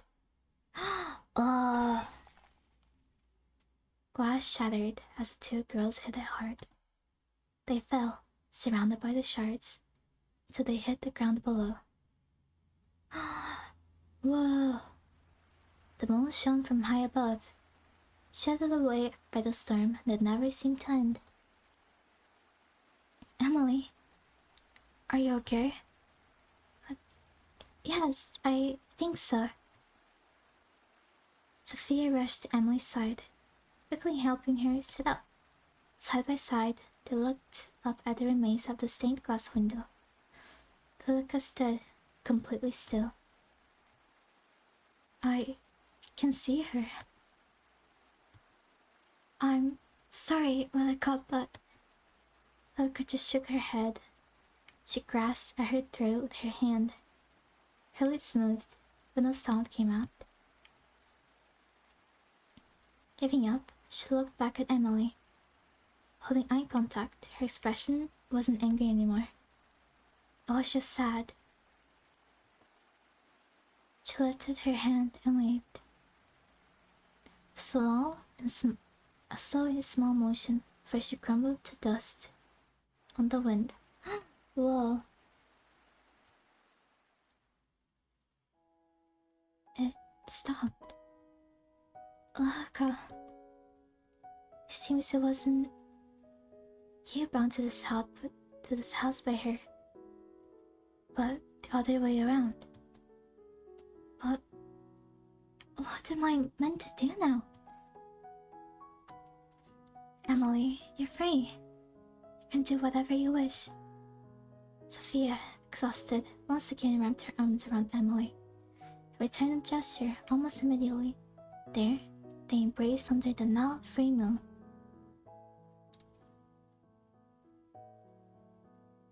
In this manner, in the middle of a field, far out in the countryside, a curse was broken. The young woman freed. Her future, what her future held wasn't certain. After all, the future never is. But she made her decision on that fateful night. To trust in the future, to trust in herself, no matter what. Ah, the end! There we go. Yeah, so that was Amelie. Really cool game. I liked it a lot. Didn't expect it to have like an extra maybe real ending. I don't know. Very cool. I liked it. But yeah, I hope you enjoyed as well. I'm guessing you're still kinda lagging. But yeah. Anyways, thanks for joining me today.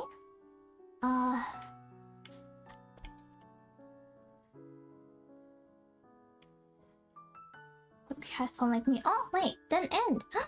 Whoa. Hold on. Okay. Emily, I'm back from my class. Sophia, quick, come here. Is something the matter? No, look. Emily had a phone screen up to Sophia, who just slapped in response. You got a 5-star character in the game you like. Isn't it amazing? All I had to do was insert numbers in that conjugate. Oh, Emily is wailing. Let's go. Shoes.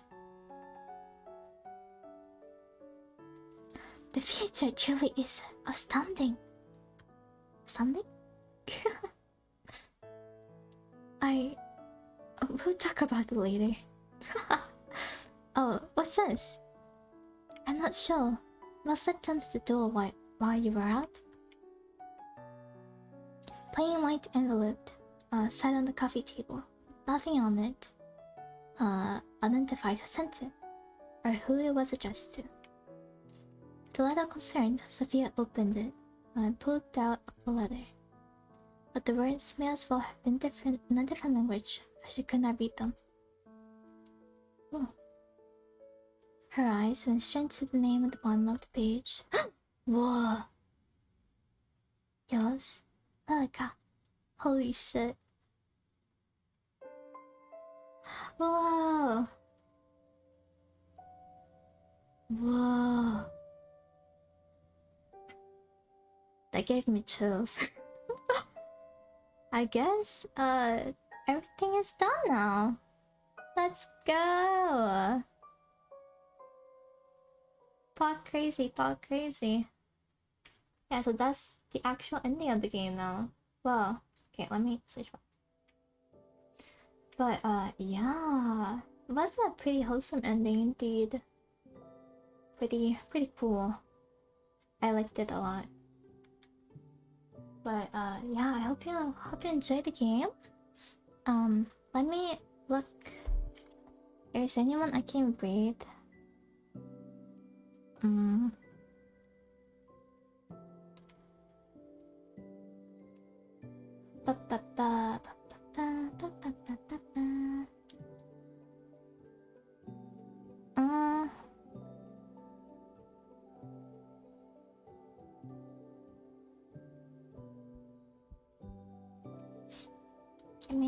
Give me a second.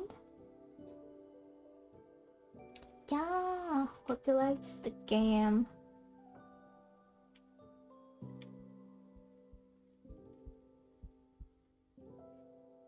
I'm glad we got a somewhat of a good ending at least. But yeah. Okay. see. I have. Mm.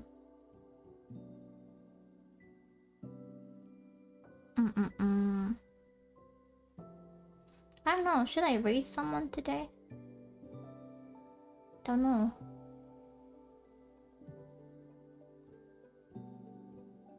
I think I'm not gonna raid anyone. Let's just call it a day. And yeah. Well, thanks so much for hanging with me.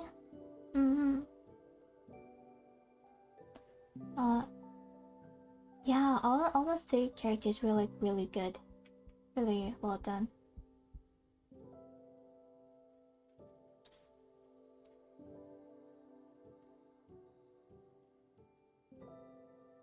Yeah, the mom kinda not so cool. But yeah. Anyways, I think I'm not raiding anyone because I'm pretty tired, but again, thanks everyone for coming today. I'll see you again on what day is today? Wednesday. When did I schedule my thing?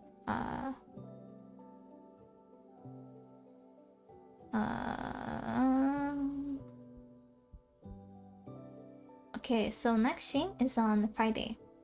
It'll be an hour later than my usual streams, but yeah. But you can check my schedule both on the Discord and